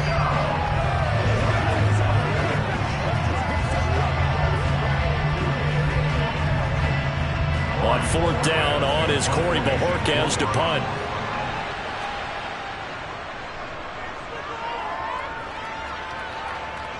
And this will depend on the spot as it sails out of bounds. And they'll say it sailed out at the 10-yard line. After one, 7-0 on EA Sports.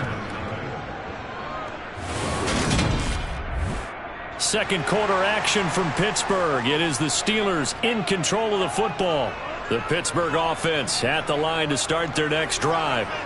Still in the first half, but this offense has struggled. Haven't really been able to get anything going, not only in the points category, but in the yards category. Let's see if they can do better here on this drive. And now a throw on first down there, but it's incomplete. A lot of times it's that first read that you have. Maybe you get it in pre-snap, and he locked in on his target, but he was covered quite well, and that one's incomplete. An incomplete pass on first down. That leads to a 2nd and 10. Shotgun. Here's Montana. He's got it complete to Gronkowski. 4 yards the gain, and it'll bring up a 3rd down. I'm wondering if the same thing went through your mind as mine. When I see a big man like that make a catch, all I keep thinking to myself is, big man with football. Look out, everyone. He may not juke you a whole lot, right? He may not run past you because of his size. You're talking about a guy weighing in the 270 range. But, boy, once he gets his mitts on the ball, he's going to be tough to bring down. That'll be caught by Rice. And he will have a Steelers first down as they're able to get the 3rd down conversion. That's a play that will likely be forgotten when you talk about big moments in this game. But plays like this are critical to keep drives going. And if points result, we'll call this play significant. So 1st and 10 now from the 30. Up the middle they go with Sanders. And this is going to be a Steelers first down as he's able to get this up past the 40. And they really needed to get something going, didn't they? They had punted on the last 2 possessions. The running game starting to come to the front for them, providing a nice pickup there to keep this drive going. This offense finding its legs now. Here's another 1st and 10. Right back to Sanders on first down. 5 yards is the tally on first down. That brings up 2nd and 5. They've created a nice sustained drive off of plays like that. A nice strong run there that keeps them advancing the ball. After the pickup of 5, here's 2nd and 5.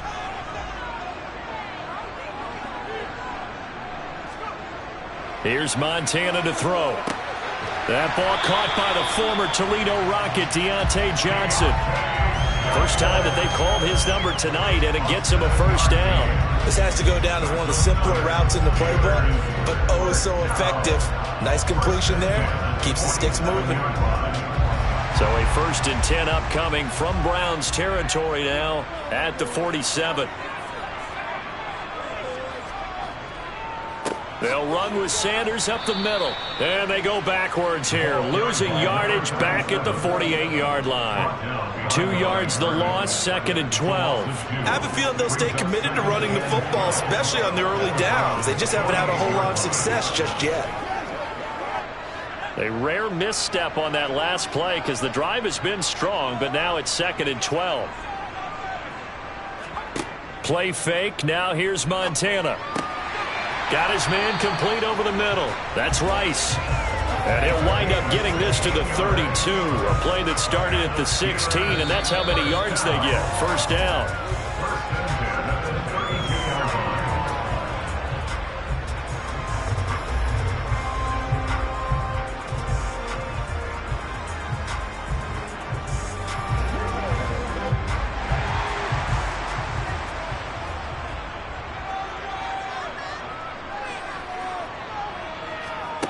First and 10 for Montana and company. And Gronkowski's got it, complete over the middle. And he's taken down, but not before reaching the 10-yard line. 22 yards on the catch and run, a first down. His position, and he's listed as a tight end, but he certainly doesn't run like one, and that's what we're seeing more and more coming into the league. Those guys who can run, make plays after the catch, and gain that additional yardage. And using that speed there to turn it into a pretty nice little gain. Throwing there, but this pass is going to wind up incomplete. But there's an incompletion, partner, and the struggles through the air continue because so far their lack of passing production has led to a lack of points. So now 2nd and 10 after the incompletion on first down.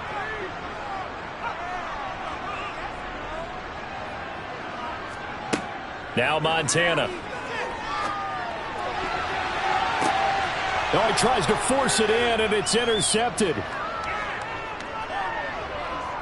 Defenders giving chase, but I don't think they're going to get there. And he takes this one back into the end zone, and the Browns defense has a touchdown.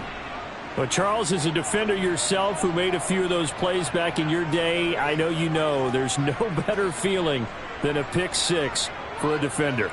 And the big thing is when you take it and you realize you're out there and you've got a great chance to score, not to get overexcited and have one of the yard lines trip you up, or the turf monster, as we used to call it, knock you down before you get to the end zone.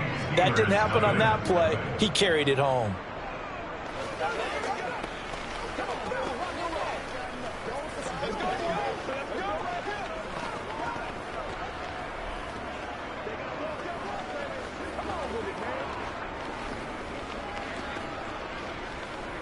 Playmakers, step up right now.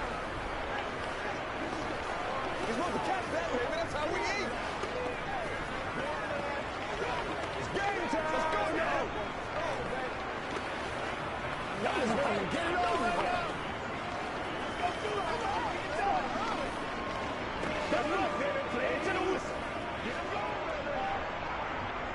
So they'll get another shot on offense following that pick six, and now the kick is away.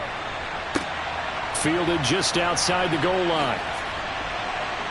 And he'll be brought down right on the chalk of the 20. And Pittsburgh getting set to take the field.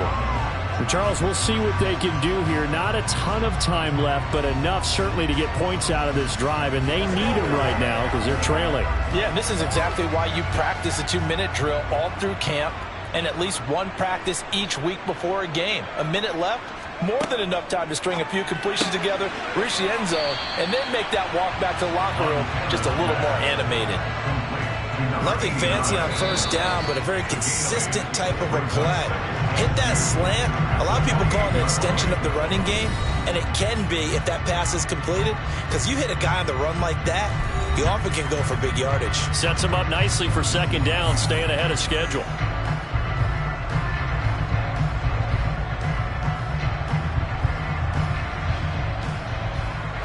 Line of scrimmage, the 28 now as they come up on second and a couple. Back to throw. Throw left side, completion to Rice. Now the Steelers use the second of their 3 timeouts as the stoppage will come with a little under a minute to go in this first half.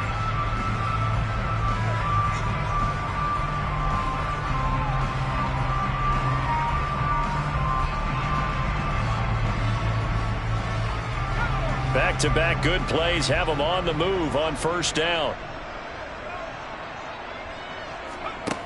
He'll drop to throw. He's going to loft it deep right sideline.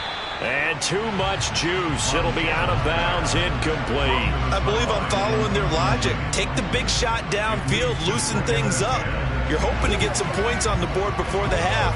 Maybe now you come back and throw some underneath stuff in order to make sure you get a completion. So after the incompletion on first, now 2nd and 10. Again, he'll drop to throw. And on the left sideline, he caught it, but out of bounds, according to the head linesman. Incomplete, so the ball a little late getting there, and it's 3rd down. Certainly appeared to take away his first read, and by the time he tried to look elsewhere and find an open target, the coverage was too good. I believe they buzzed down. They're going to take another look at this play with all reviews coming from the replay official here in the final 2 minutes of the half.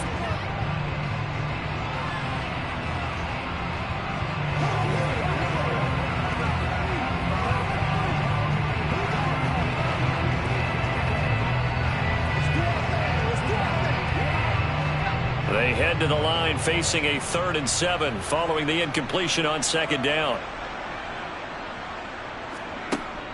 They'll look to throw again. Open man, Gronkowski complete. And they're going to have another first down as he's going to be tackled at the Browns' 43. The third down conversion successful. A gain of 11. Well, these guys have definitely been outplayed in the first half, but I like their countenance. I like the way that they haven't panicked out there, the way they're carrying themselves. They're starting to move the ball, and what you have to do, maintain your poise and start to put together some drives. Montana's throw complete there to Johnson. And he's going to be marked down just inside the 35. Now a timeout signaled for, and they'll get it with 10 seconds to go before halftime.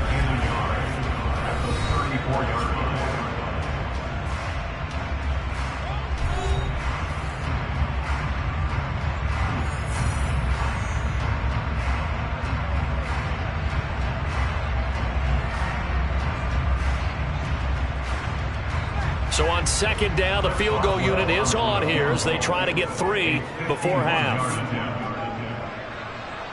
Boswell's kick is good, and they will get themselves on the board here at 14-3. Well, the good news, at least they won't take that goose egg into the locker room, maybe a little something to build on. Yeah, it hasn't been the greatest of first halves for them, has it? But at least now, as you mentioned, they put some points on the board. And it's been funny in our experience watching games, sometimes something as little as a field goal could change the fortunes of the team, and they could come out and look real sharp in the second half.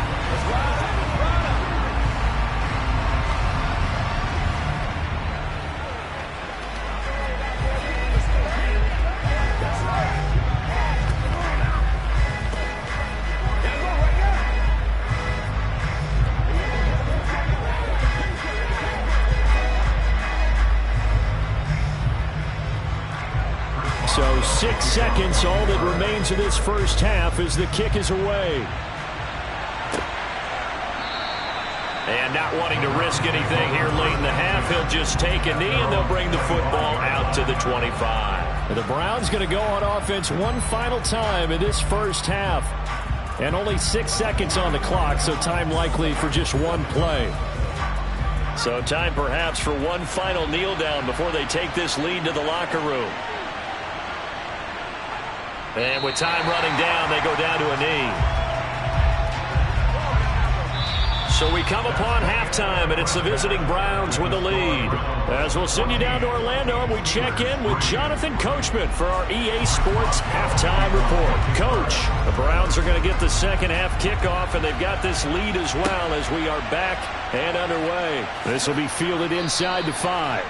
And good coverage there on special teams as they'll get him down shy of the 20. Here's the Browns offense now getting set to start off this third quarter.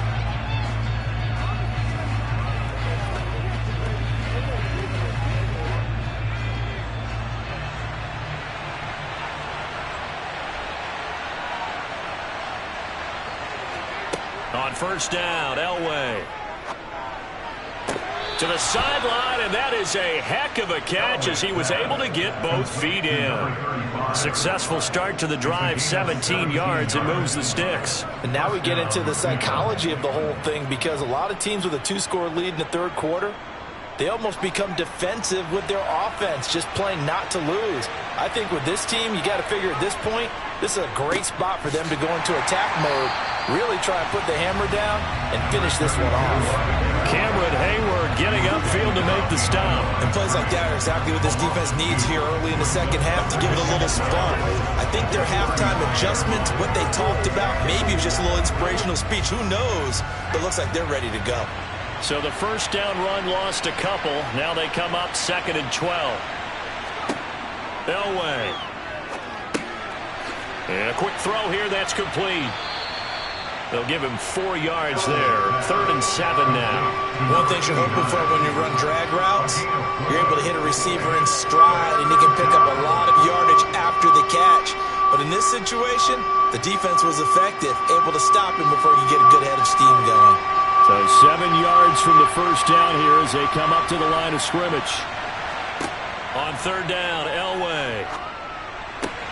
Oh, you saw that one coming. It's intercepted. Thrown back across his body.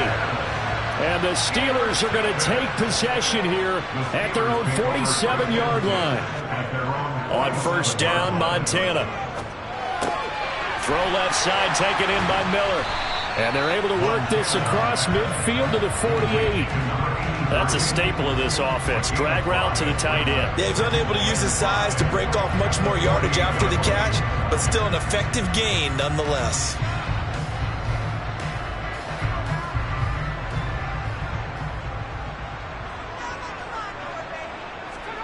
To throw again on second down. Montana. And he's taken down. This will be a Brown sack. They bring the safety on the blitz, and he busts through to drop him for an 8-yard loss. So one quick, easy analysis about why they've struggled so far. They keep putting themselves in third and long situations. They just took another sack right there. And the offensive film session tomorrow may be a little longer than it normally is. Not a lot of positive grades will be handed out, though. Trying for Brown, and it's intercepted. There goes Green.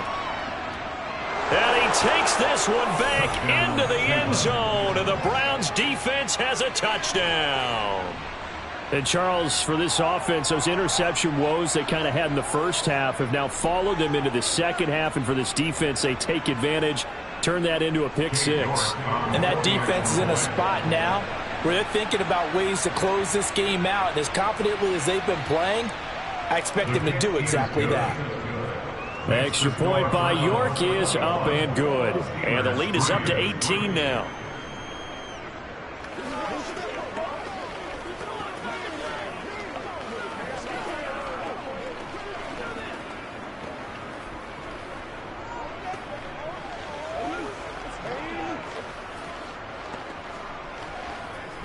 Show 'em what you got. Get him going, baby. Let's go now, let's go. Every day, let's do what we do every day. That's a good one. Come on, baby. Here we go. Get it on right now. Let's go. So they throw the pick six. They'll get another shot at it now as this one's in the air. And here comes a return from just beyond the goal line. A lane opens here. He's past the 30. And now off to the races down the right side. And they are not going to catch him. He's in. Touchdown, Steelers. That was a special return, and it happened because he's a special returner. He has to have that approval from his special teams coach's head coach to bring it out of the end zone. But let's be honest, a lot of times when they bring it out of the end zone like he did there, they don't have approval. I mean, I think a lot of times they do, but correct me if I'm wrong. Sometimes it's just a guy getting a feel, right? You're exactly right. What's the old adage? Sometimes you just have to know when to break the rules. And if you do, you're taking on some responsibility. But he was happy to do so there.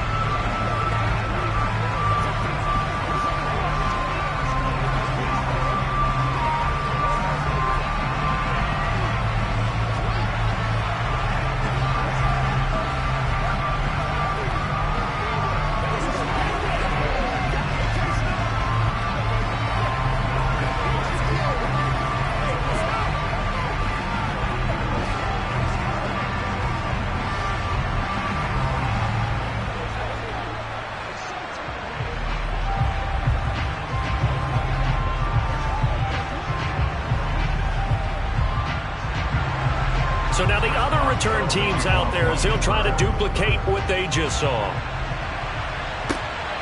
From a couple yards deep, he'll bring it out of the end zone.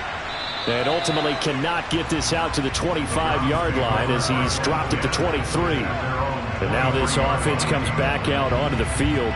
And we'll see if they can bounce back from that last drive. In particular, if they can bounce back at the quarterback position, Charles, after throwing their first interception of the ball game.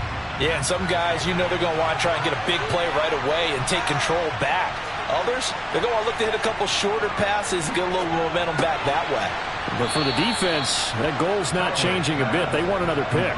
You're exactly right about that. In fact, you got to watch them a little bit because in coverage, they may cut down their gaps a little bit, maybe their splits a little bit in order to try and get to the ball even faster.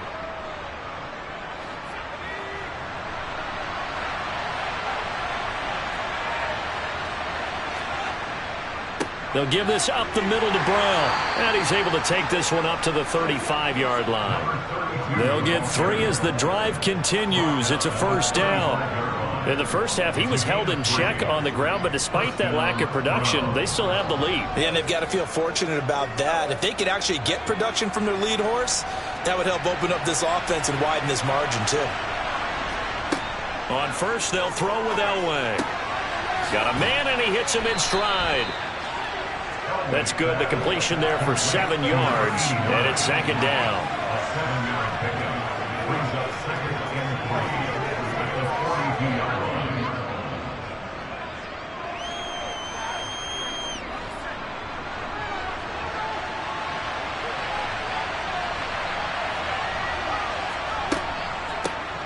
On the draw, it's Jackson. And he's going to be met at the line of scrimmage and taken down. Calling no gain that time as it's going to leave him with a third and about 3 to go. As usual, the hallmark of a good run defense, linebackers making plays near the line of scrimmage. Absolutely nowhere to run there. Elway now looking to throw on third. Over the middle into traffic, and that's complete. Able to get what they need to keep the drive going with a 6-yard pickup on third down.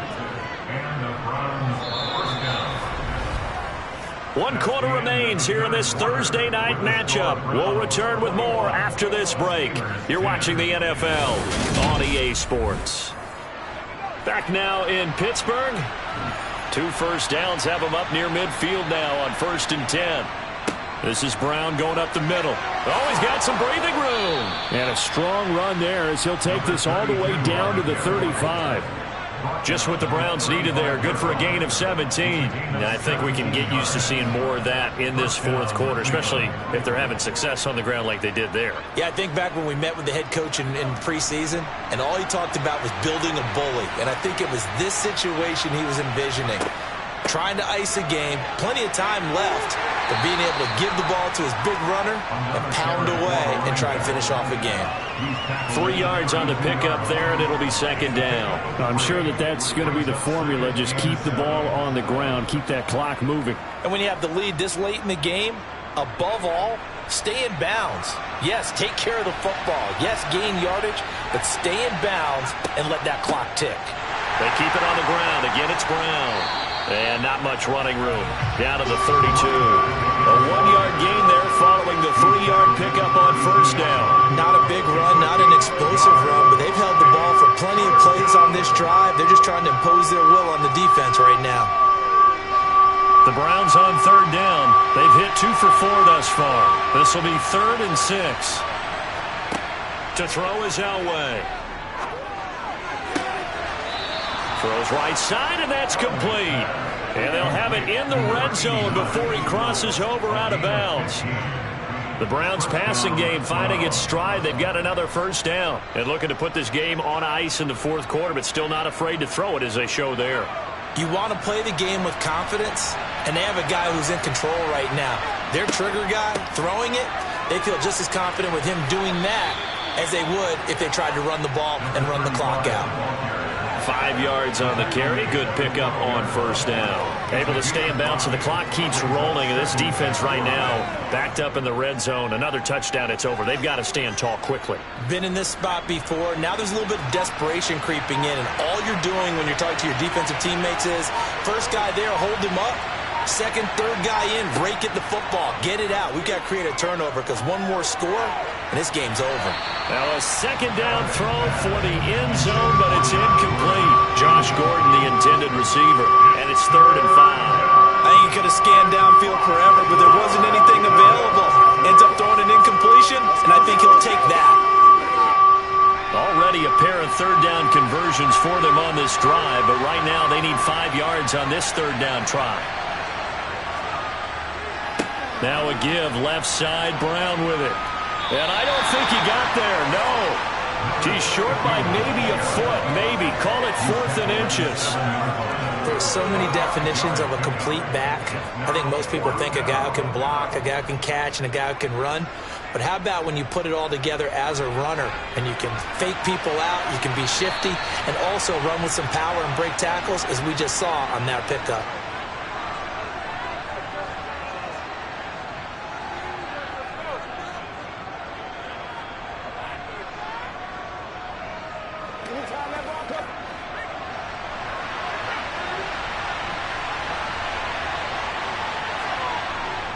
On fourth down, they'll try and run for it. And now we'll see a timeout used on defense as they stop it right out of the break with 1:57 to go in the ballgame.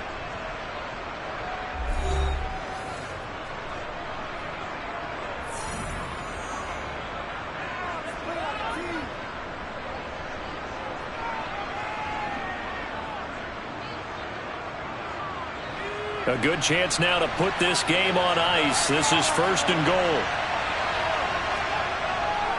An inside give, Brown. And he is met quickly in the backfield. Down he goes, folded like a lawn chair.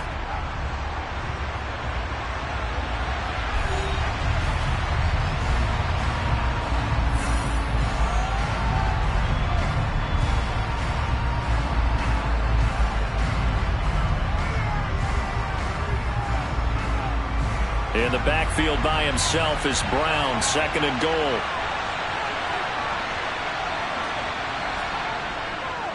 They'll give it to him again. And he'll keep working toward that end zone as he's down to about the 2-yard line. Now the Steelers going to use their third and final timeout as they'll head to the sideline and talk over what to do next.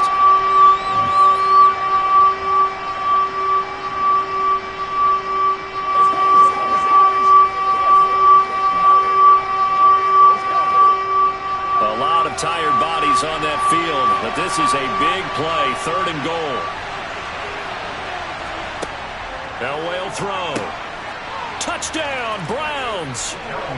A 2-yard touchdown grab. And the Browns have put this one to bed here in the fourth quarter.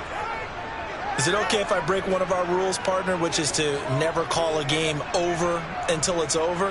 Because this certainly feels like it's over after that drive. Yeah, that was spirit-crushing, wasn't it? And now you just kind of felt the air go.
just a stone's throw away from the Rock and Roll Hall of Fame as we get set for football at First Energy Stadium in Cleveland, Ohio.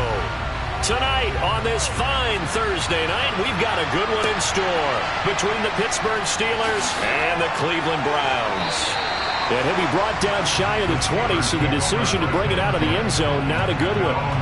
And Pittsburgh getting set to take the field.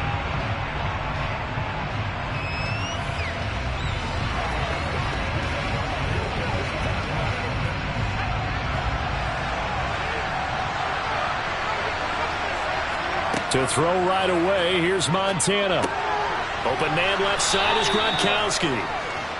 That'll go for a gain of 7, and it'll be second down. A good, safe pass there right off the bat. That's almost a rhythm play. That's what we like to call it. Get them into rhythm early, something safe, something they're confident about, something they feel good. And once that's completed, then you just keep moving from there because the confidence elevates. They go play action with Montana. That's swung out wide to Sanders. 7 yards there and a first down. I like it, I like it, I like it. Get everyone involved in the passing game, and you know you can create those great mismatches throwing it to your guys out of the backfield. And on the first drive, that can also help establish some rhythm, right? I think so. It gets everyone involved. They feel like they're part of it. It really gets them amped up as they go forward.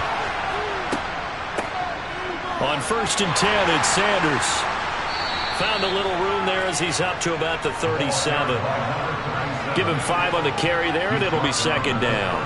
That's a really nice, tough run inside, and they gained 5 yards on it. And to be frank about it, most offenses don't expect to get 5 yards on a play call like that. So when they do, they go back to their huddle with a little pep in their steps. They're starting to think that they're starting to dominate the line of scrimmage. Montana's throw complete there to Rice. And they're going to have another first down as he's going to be tackled at the Browns' 45-yard line. It'll be a gain of 17 and a Pittsburgh first. Well, this is where reading defenses and practice time comes into play. You've got to know what you're running versus zone versus man and how to run the proper route. And they just executed that one pretty well. Montana. To the sideline. Wow, what a catch. Doesn't get a lot out of it. But he is able to keep the feet in bounds. The result, only 4 yards there on the play. And that'll bring up second down. And a good sign for them right now to have their young quarterback looking confident on the opening drive. Now, we haven't met a young quarterback, a veteran quarterback. It doesn't matter. We haven't met a quarterback yet that doesn't tell us he's confident about his abilities, right? That's true. But when you're young, it's really important to get off to a good start because it does build up that confidence and allows him to play better as the game goes on. Especially crucial here on the road. The passing game in rhythm right now for Pittsburgh. There's another first down. And he remains perfect on this opening drive. Charles now 5 of 5 and another first down to work with. He's like one of those great shooters in basketball that has his rhythm, has his confidence, and he doesn't think anything is going to miss right now. As far as he's concerned, he's going to be perfect the entire game, and who's to say that it won't happen the way he's throwing it right now. Call it a gain of 4 on first, and that'll make it second down. Well, if you're a football guy, that's a pretty run because everyone is in sync right there. Obviously, the guy carrying the ball, but how about the people up front? Leverage, athleticism, they created some nice space for him.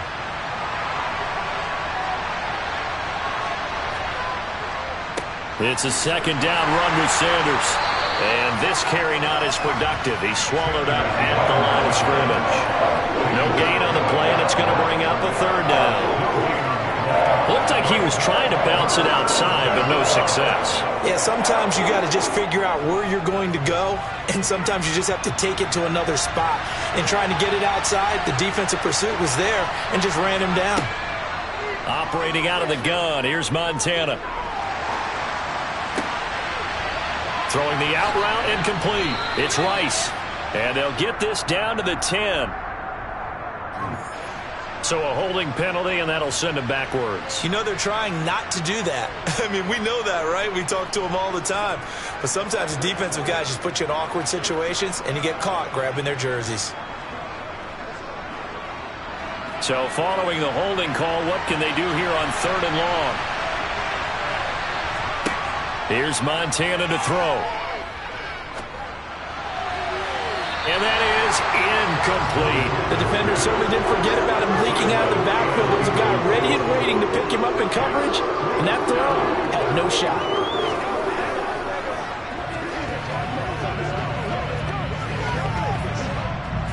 So on 4th down, the Steelers call on the number of Chris Boswell for the field goal try. On the left hash, officially, it's called a 51-yard attempt. And that is no good. He gave it a good run. That wasn't more than a foot or so wide to the left. And this will remain a scoreless game. Well, that opening drive looked good for a moment there, but they'll wind up being turned away thanks to the missed field goal. And those especially hurt when you come into a game on the road. You're trying to get things to go your way early, and now you suffer a setback right out of the gate. They defer to Brown to start the drive. 5 yards is the tally on 1st down. That brings up 2nd and 5. A quick burst there, and he nicely bit off a pretty decent gain.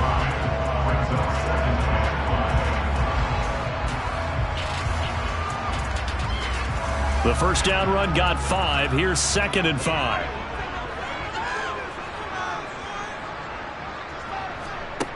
From the gun, it's Elway. And this one taken in on the right sideline, but not in the field of play. They say it's incomplete. The throw led him a little too far. It brings up 3rd down. Well, in tapping those toes, he tried to get both in bounds. He could not do it, though. In tap dance parlance, could not complete the shuffle. All right, needed to get that shuffle down with both feet, not just one. Is that what they say? There it is. You know, put a little sand down on the stage. I'll take your word for it, my man. Now he's going to get this all the way down inside the 35. Great way to convert on 3rd down there. 21 yards the play. Now, that was a fun one to watch right there. A nice in-breaking route and plenty of room in the middle of the field. And he was able to get behind the linebackers and grab the completion for a really good pickup.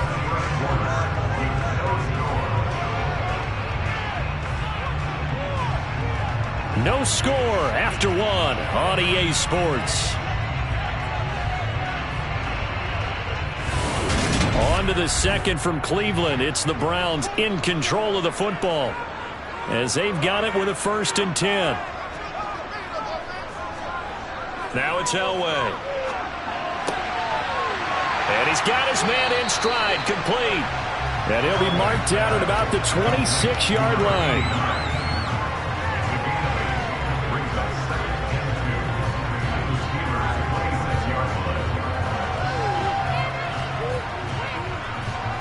Ahead of the chains now, 2nd and 2. Here's a give to Brown. Oh, able to avoid him. Oh, and fine work there as he gets this thing down to the 11-yard line. 14 yards, and it's a Cleveland 1st down. A big hole there. How about him handling the point of attack? Just positioning himself so that run could go right off of his backside and deep into the secondary. Now a 1st and 10 at the 11.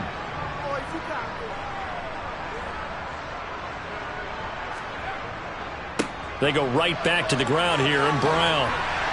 And he's able to get it down to the 2-yard line. That one good for 10 yards. And it'll be 2nd and very short. On any explosive run, you can almost feel the ground shaking, and that's from the offensive linemen creating space for their runners. I had an old coach tell me before, they always told his runners, run around the offensive line in pregame. Get used to the ground shaking so you don't trip and fall when it happens in a game. Right back to Brown, and he is met in his tracks behind the line of scrimmage. They go backwards there 2 yards, and 2nd and 1 is now 3rd and 3. With his size, he's a tough man to bring down, but they do a nice job there stopping his progress and not allowing him to get back to the line of scrimmage. The 8th play of the drive coming up. It's 3rd and 3.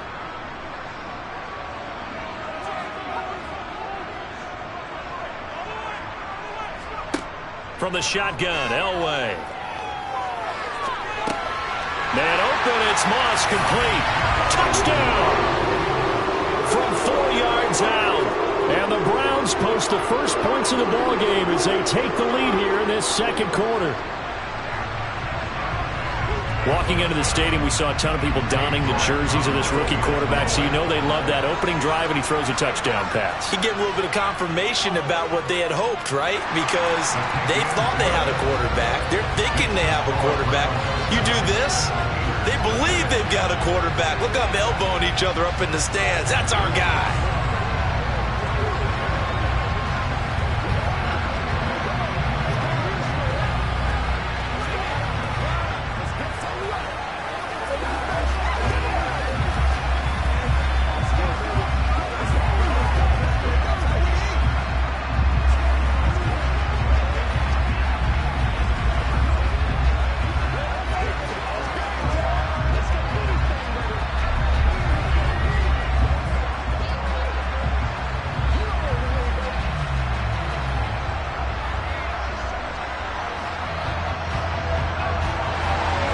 The kickoff unit is out on the field, and they will send this one away. Taken at the goal line. And he returns this to the 22. So Pittsburgh retakes the field for their second offensive possession. They'll be looking to match that touchdown from a moment ago. 7-0 is the score as they begin with a first down.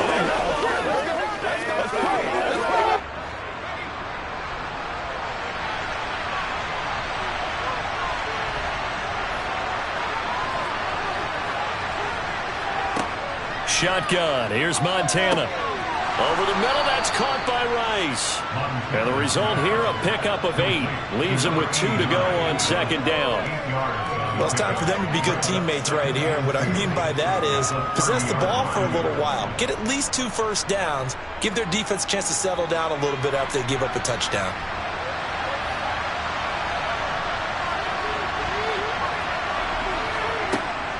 Shotgun snap, and then the give to Sanders.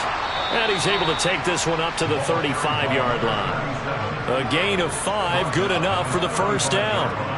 Not too many more ideal situations at 2nd and 2 in order to try and pick up a first down. They ran it and picked it up. Ball up to the 35 now as they come up on 1st and 10. Another run with Sanders. And a nice pickup there as he'll get about 9, and that will lead us to a stoppage here at the 2-minute warning. 9 yards is the pickup there, and they'll have a 2nd and 1.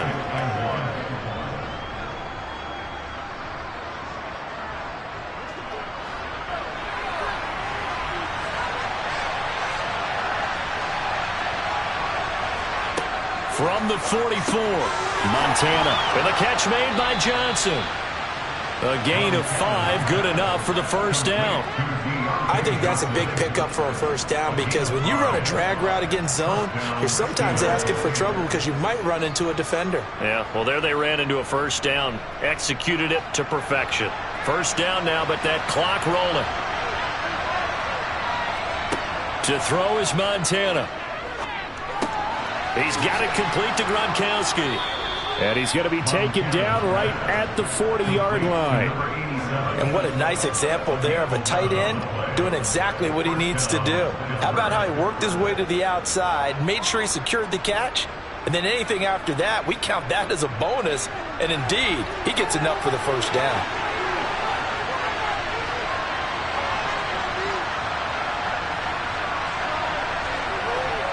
First and 10 for Montana and company. Over the middle, complete. It's Johnson.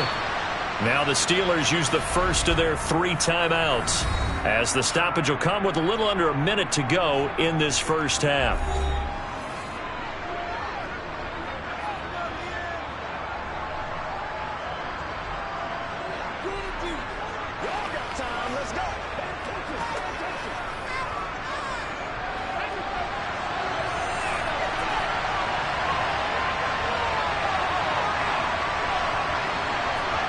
Now Montana. Sideline throw, it's complete. And a nice job there of keeping the toes in bounds. So give them 5 yards there on the pitch and catch, and it'll be second down. Well, if you do read man coverage, Brandon, the drag route's a pretty good one to run against it because you're running away from people on it.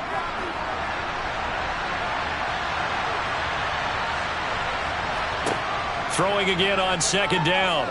Montana. It's caught by Sanders. And able to get this down inside the 15, either the 13 or 14 before he's out of bounds. A 5-yard pass on the heels of a 5-yard run. Good enough for the first.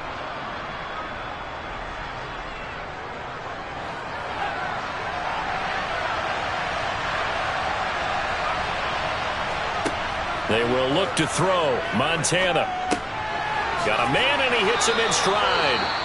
The Steelers signal for the second of their timeouts as they'll stop it with just over 40 seconds to go in the first half.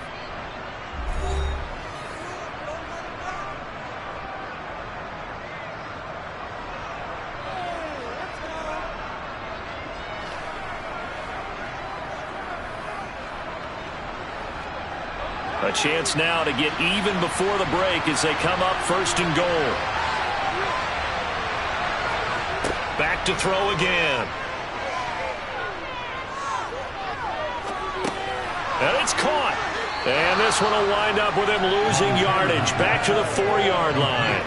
It'll go as a loss on the play. Not what you need down here. It's going to be second and goal. It looked like the defense, they were ready for that one. Really left him almost no room to work after catching the ball. He could throw every move in the book at him. They were there, and they tackle him for a loss. And before this second down play, we'll get a whistle, a signal, and a timeout as they stop it with 16 seconds to go in half number 1.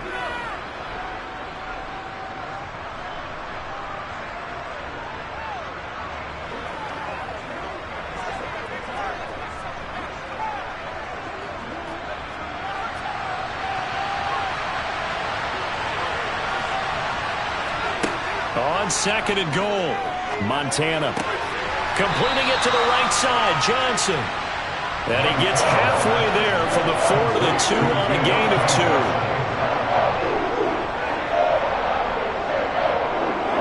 So we have reached halftime here in Cleveland with the Browns on top. As we'll head down to Orlando, that's where we find our man Jonathan Coachman at our EA Sports Halftime Report. Coach, the Browns are going to get the second half kickoff, and they've got this lead as well as we are back and underway. And he'll be dropped at the 21-yard line, so bringing it out of the end zone proves not a good decision, loses him about 4 yards. And the Browns offense getting set to go to work here to start the third. Their defense has pitched the shutout. Now they probably need to deliver a little breathing room, maybe make it a 2-score game as they've got it 1st and 10.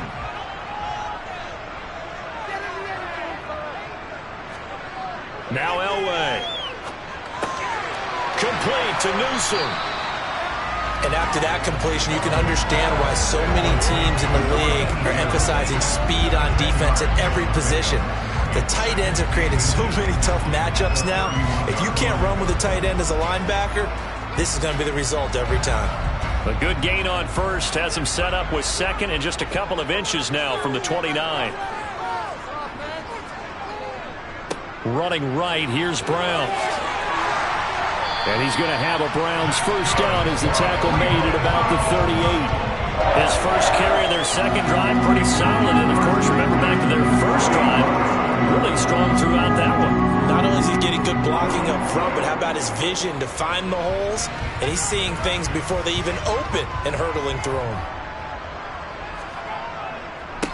Right back to him on first down. And he's going to take this ahead for right around 3 yards, but no more than that. Second down. Look, all any running back wants is a little bit of room, a little bit of space in order to maneuver. But he also understands how difficult it is for his offensive line up front. So if they give him any space, he realizes his job to make more out of it than what they give him. Picks up 3 on that carry.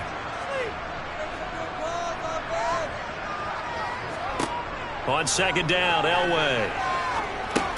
He'll drop this down to Jackson, and he'll be tackled on the other side of midfield at the 46-yard line. As a passer, you're always trying to find that open window to throw the ball downfield. How about this one? Right in the middle of the field, right in the heart of a defense. Operating out of Steeler territory now. Here's 1st and 10 at the 46. They give it to Brown. And a pretty little juke move there on a nice gain.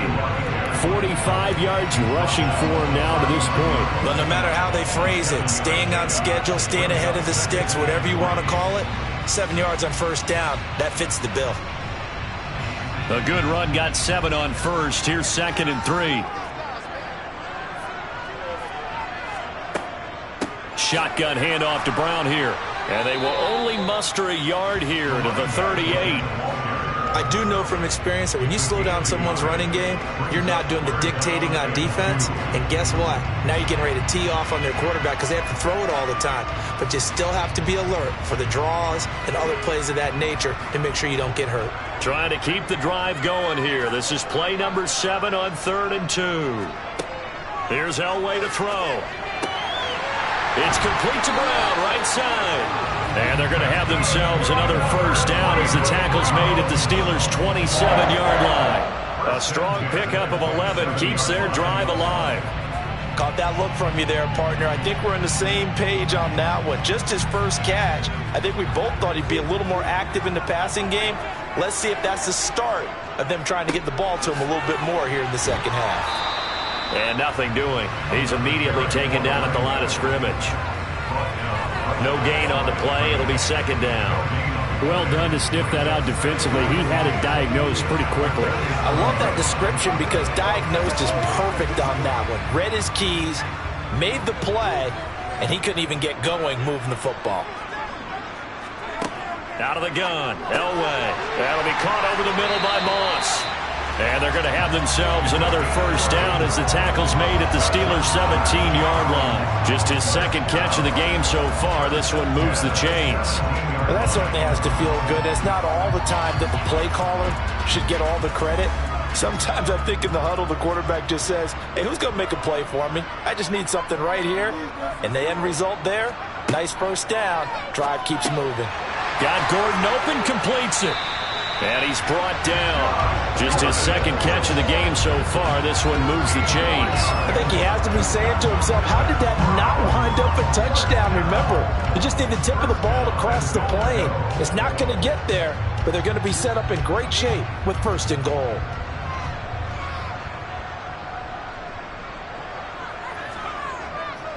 They try and run forward here with Brown. No, bottled up. Fumble. It's out. It's loose. And it's picked up by the Steelers. And he'll be brought down at his own 10-yard line.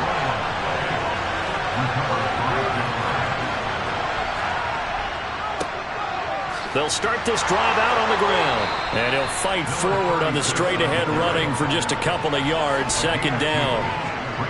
2 yards on the carry there, and it'll be 2nd down.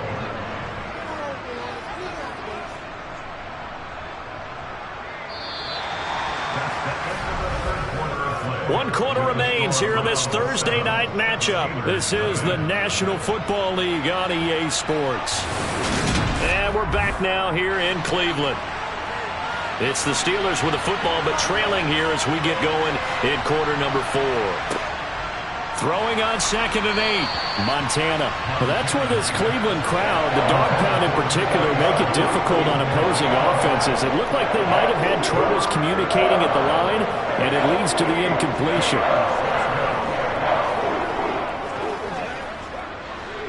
So the failure to connect on 2nd down, that leaves them staring up here at a 3rd and 8.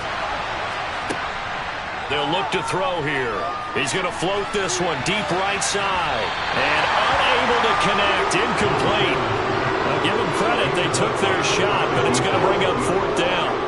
They'll probably spend a little extra time dissecting the game film after this one. I think the part of their plan was to hit them over the top of the deep ball. They've been unsuccessful all night. The Steelers send out their punter now. And surprisingly, this is the first punt of the game for either team. Now a fair catch is called for and taken a few yards across midfield. 36 yards on the punt with no return. And they will take over 1st and 10.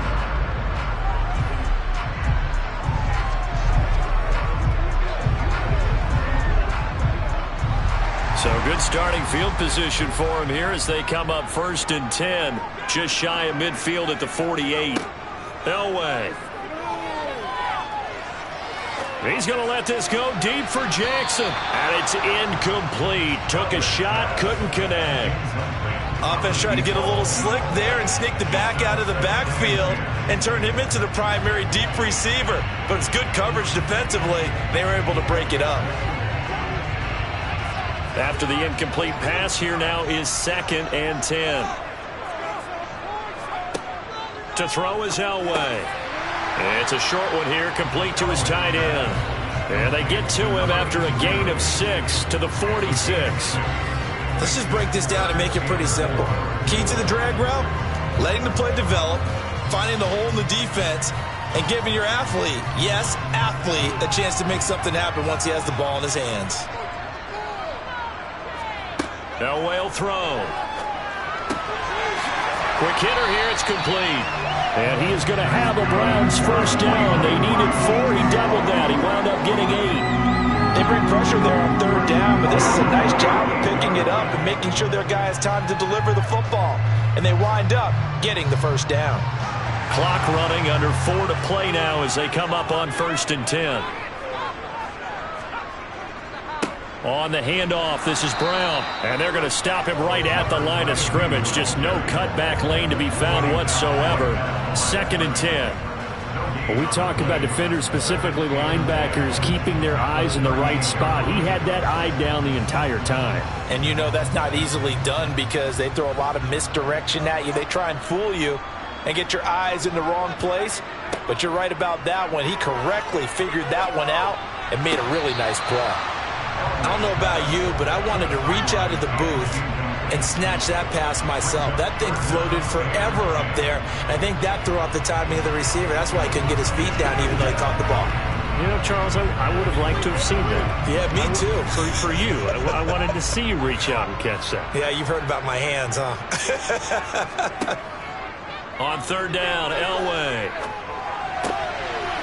He's got a man. It's his tight end. That's complete. And they're going to have themselves another first down as the tackle's made at the Steelers' 19. A 3rd down gain of 19.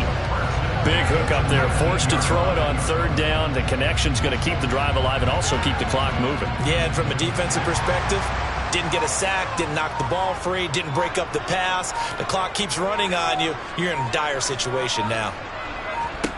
From the red zone now, Elway on 1st down. Throwing over the middle, but it's incomplete. Well, he certainly didn't like what he saw at all from the coverage on his primary reads, and he didn't even have any luck trying to get back to his safety valve. Give defense credit. Coverage was in lockdown mode everywhere. An incomplete pass on 1st down. That leads to a 2nd and 10. Handing it off to Brown. And they go the wrong way here. Knocked back to the 20. It'll go as a loss of a yard, so now they deal with 3rd and 11. After that run, still a good amount of meat on the bone here for this 3rd down play. Can you envision them putting this in the air? Totally. I mean, look at who he has under center right now. If you can't trust him with the football, you can't trust anyone. And frankly, to me, I want the ball down the stretch. Get the first down, keep it in the hands of my offense. I don't want to turn it over to them and rely on my D.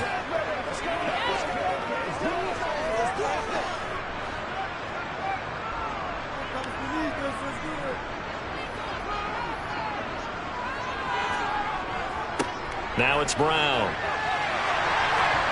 And brought down, but not before they get it inside the 10 to the 7. So fresh out of the 2-minute warning, and here's another timeout taken with 1:55 remaining.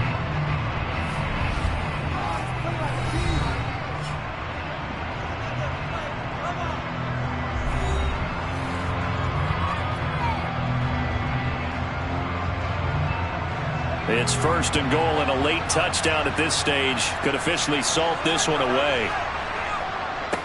Now a carry for Brown, and he stopped immediately there. Now the Steelers use the 2nd of their 3 timeouts. That'll leave them with just 1 remaining in this 4th quarter of play.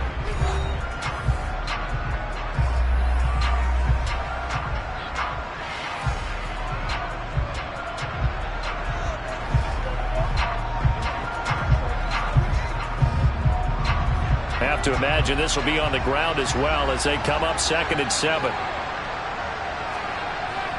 They'll give this up the middle to Brown, and he's able to get it down to the 2-yard line. Now the defense will burn their third and final timeout as they'll head to the sideline and talk over what to do next.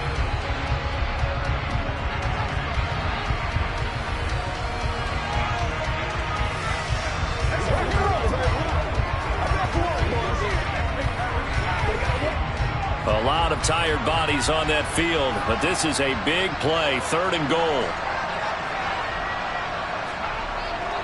They'll give it here to Brown. What a stand so far defensively, and now that's going to bring up a 4th and goal. This is a long drive offensively. Wouldn't you hate to end this with just 3 points? Doesn't it feel like during a ball game you have certain narratives going on and there's certain drives that seem to take on just a bit more importance than others? This feels like one of those, doesn't it? To me, 3 points here, a major letdown. This is the time to go and put 6 on the board. York able to send this one through, and that will extend their lead even further. So that one, CD, going to make the road back a lot more difficult. Oh, there's no doubt about that. You know they were praying on the other sideline for a miss because now, as you pointed out, a very difficult road. Down 2 scores. You don't just need a touchdown. You need a chain of events to go your way. You've got to score, somehow get the ball back, and score again. The odds of that happening, not great in your favor.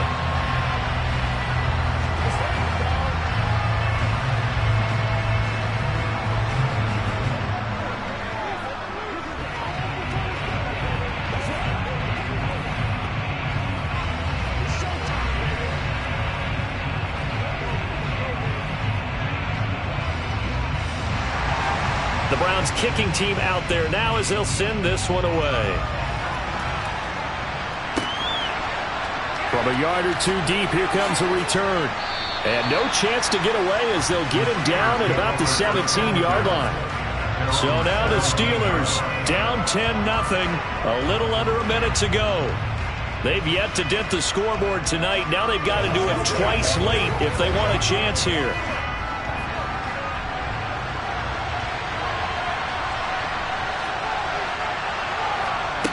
On 1st down, Montana. Connecting with Johnson. And he'll have this past the 30 prior to going out of bounds.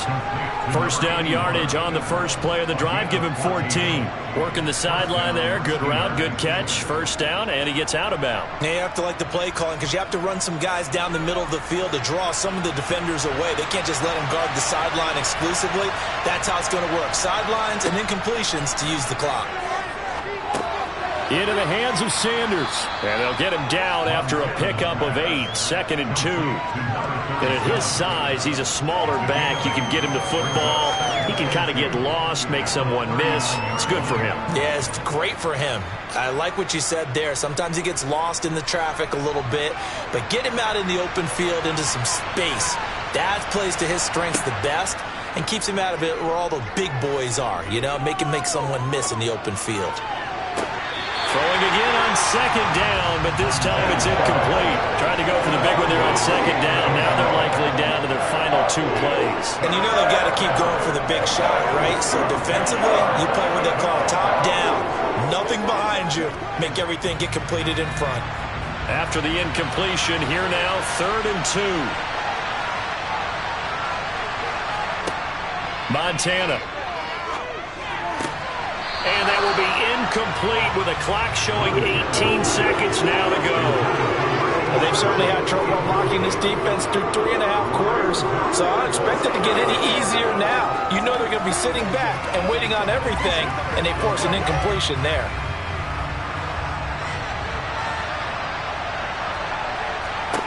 Going to try to throw for it with Montana. He's going to let it fly.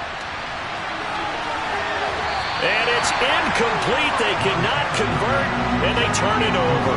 They had to go for it with such little time remaining, and the Browns are going to get this thing back. Excellent field position.